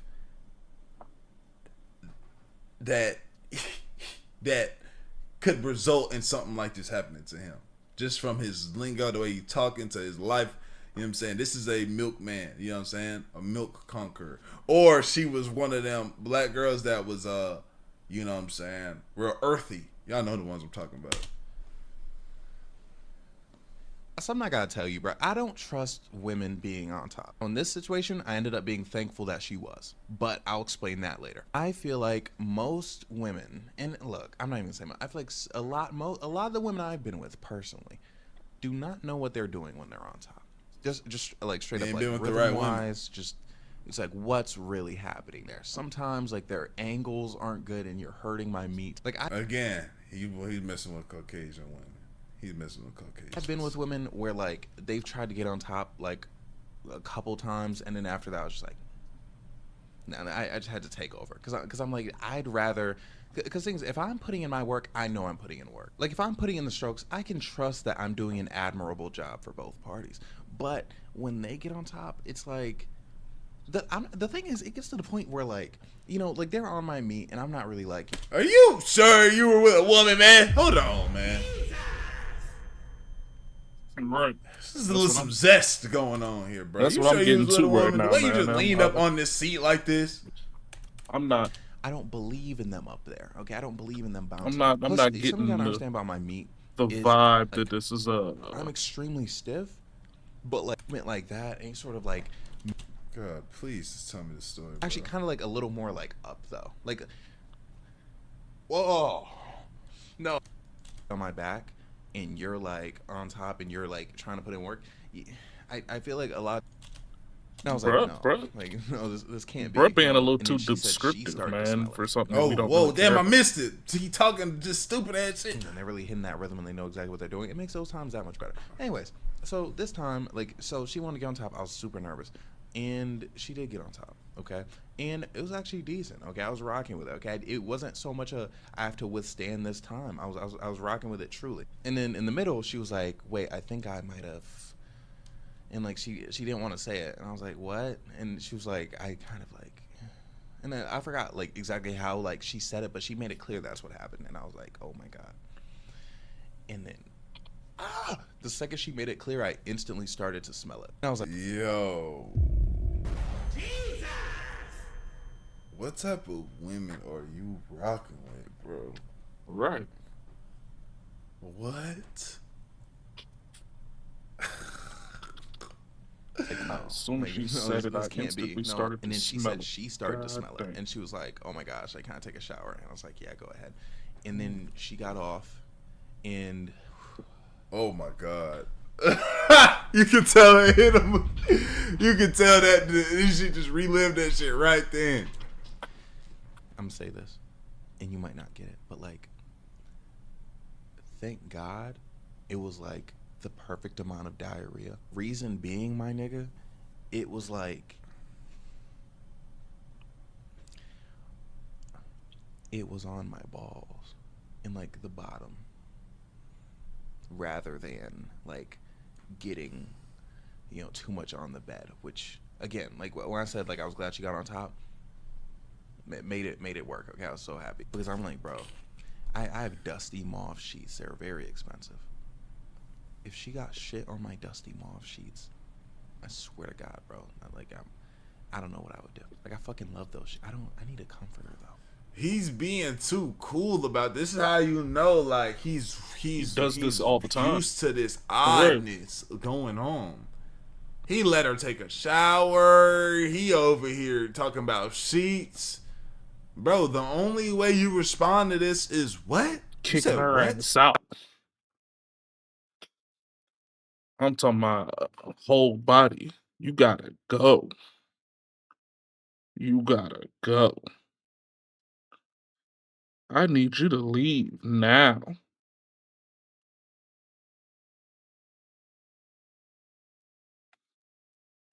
I need you to leave. I don't even know what language that is, big dog. Woman, like you been with her for years. What? No, you gotta go, bro. No, watch out. You gotta go. No, I need you to leave. Go. Yo, and she's throwing away. I'm in the shower. I'm probably vomit. Bro, he too cool with it. Like he's experienced too much oddness, bro. But like I love those fucking sheets, dog. So anyways, I'm looking at my meat, right? And I'm because obviously I'm gonna check. So I'm looking. I'm like, why meat? Thankfully, I had 2 bathrooms, so I could shower while she was showering. And oh my gosh, like it was one of those. Like I went into the zone at the time where I was just like, okay, fine, whatever. And she got out. Fine, whatever. Shower. I got a shower, and we were kind of chilling. Like the vibes were good. And y'all were chilling. Like it's funny, especially when I tell. I wouldn't have been chilling with her after the fact, especially that, man. That's crazy. That comforting of a guy, and they're like, you definitely are. Like the proof is. I don't even know what a gym boy is. What is that? If I can. What is that? Break it down. To stay here during post shit. Not even though I was trying. Like I'm not gonna lie. If she, I don't even know what your name says. I should leave. I'd be like, hey. Was you just speaking Russian? I would not have had a problem with it. Is that Russian text? I feel like the fact that like she didn't even like try to leave, kinda, it says a lot about me, and it says about me being a sweetie pie. Brother.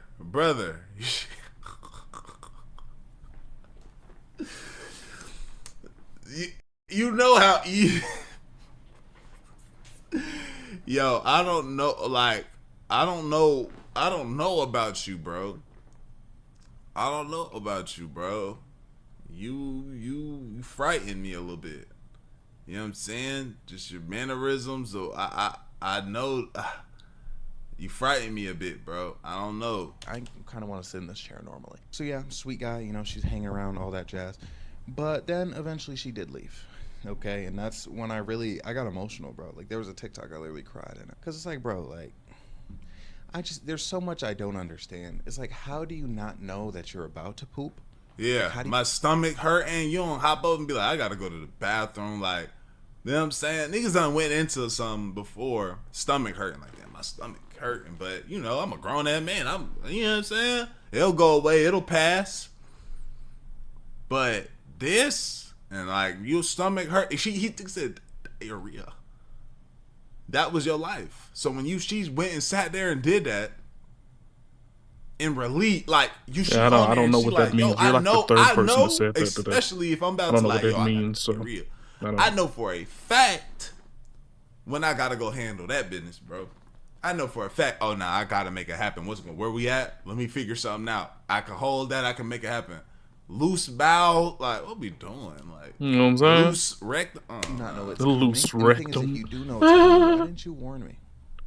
Why? Because mind you, like, you know, she was bouncing on me doing her thing. She was having a grand old time. Like, I mean, to at least from my, you know, point of view, you know, I know people really get mad when like men talk about women enjoying relations with men. Yeah. Thanks for that story, bro. I kind of was. I didn't realize you know what I you mean? about Like, to be say, on. Oh, I have to use the bathroom. Completely, I get it, bro. Bubble guts, you know, I guess. But you're gonna sit here and say I have to pee, and then you're gonna go shit in my bathroom, and then come out as if I wouldn't notice. Like, oh, that's what. Oh, I thought she was saying like, oh wait, I had to pee, but he said he had she shit, and she knew. It's like you shat in my bathroom 3 times, and it stunk. Okay, and it's like I wouldn't care. Like, hey, look, that's a natural bodily function. But it's like, no, I would care. Don't come here a first link like my stomach hurting. No, we just reschedule. That's a natural bodily function. That's true. It's all like just it's setting. The first time you meet somebody, you pull up, unless it's like, yo, I'm gonna be here for a long time. I ain't got no other way to leave or nothing like that. Yo, hey, if she wanna be honest, hey, I'm not gonna lie to you. My stomach is hurting me really bad, you know what I'm saying? Or if she want to be honest, my stomach hurting bad, I'm going to go and we just reschedule and do this, this, that, and the third. And if he's like, no, please, I would never know. Like, me knowing I got, I'm not going to shorty bathroom, man. Nah, bro. I don't even like shitting in other people's bathroom. I'm sliding. Hey, I'll be back. I'm going to go real quick. Hold on. I'm up right now. You gotta tell me when you're shitting. Actually, you don't even have to tell me. Just don't tell me you're peeing. You know what I mean? Like, say, oh, I have to use the bathroom. Completely, I get it, bro. Bubble guts, you know, I guess. But you're gonna sit here and say, I have to pee, and then you're gonna go shit in my bathroom and then come out as if I wouldn't notice? Like, do you not? And then a diarrhea, like, you diarrhea before you have relations.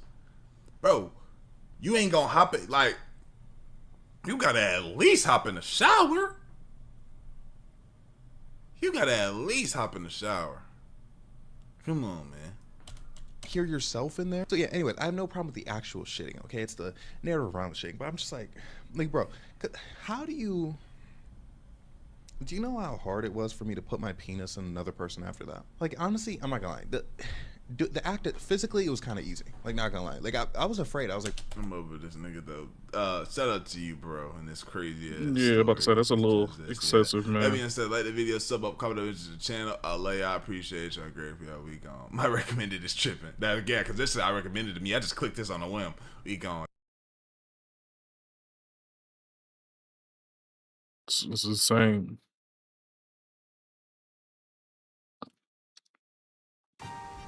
Precision Honestly. engineering, intelligent luxury, 7-passenger capability. The Mercedes-Benz.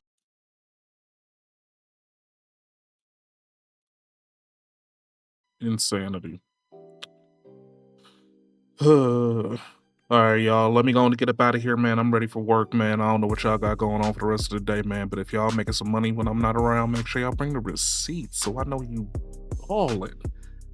Other than that, man, y'all be easy, be safe, man. Praise to the Most High. You already know what it is, man. All these folks up on Kick that's doing all this extra stuff, man. Y'all can kiss ass. But anyways, hit the like, comment, and subscribe if you're over there at YouTube. If you at Twitch, man, hit the follow, man. Maybe sub if you got the Prime sub, man. Do it for free, man. Don't do it for me. Holla at you. Peace.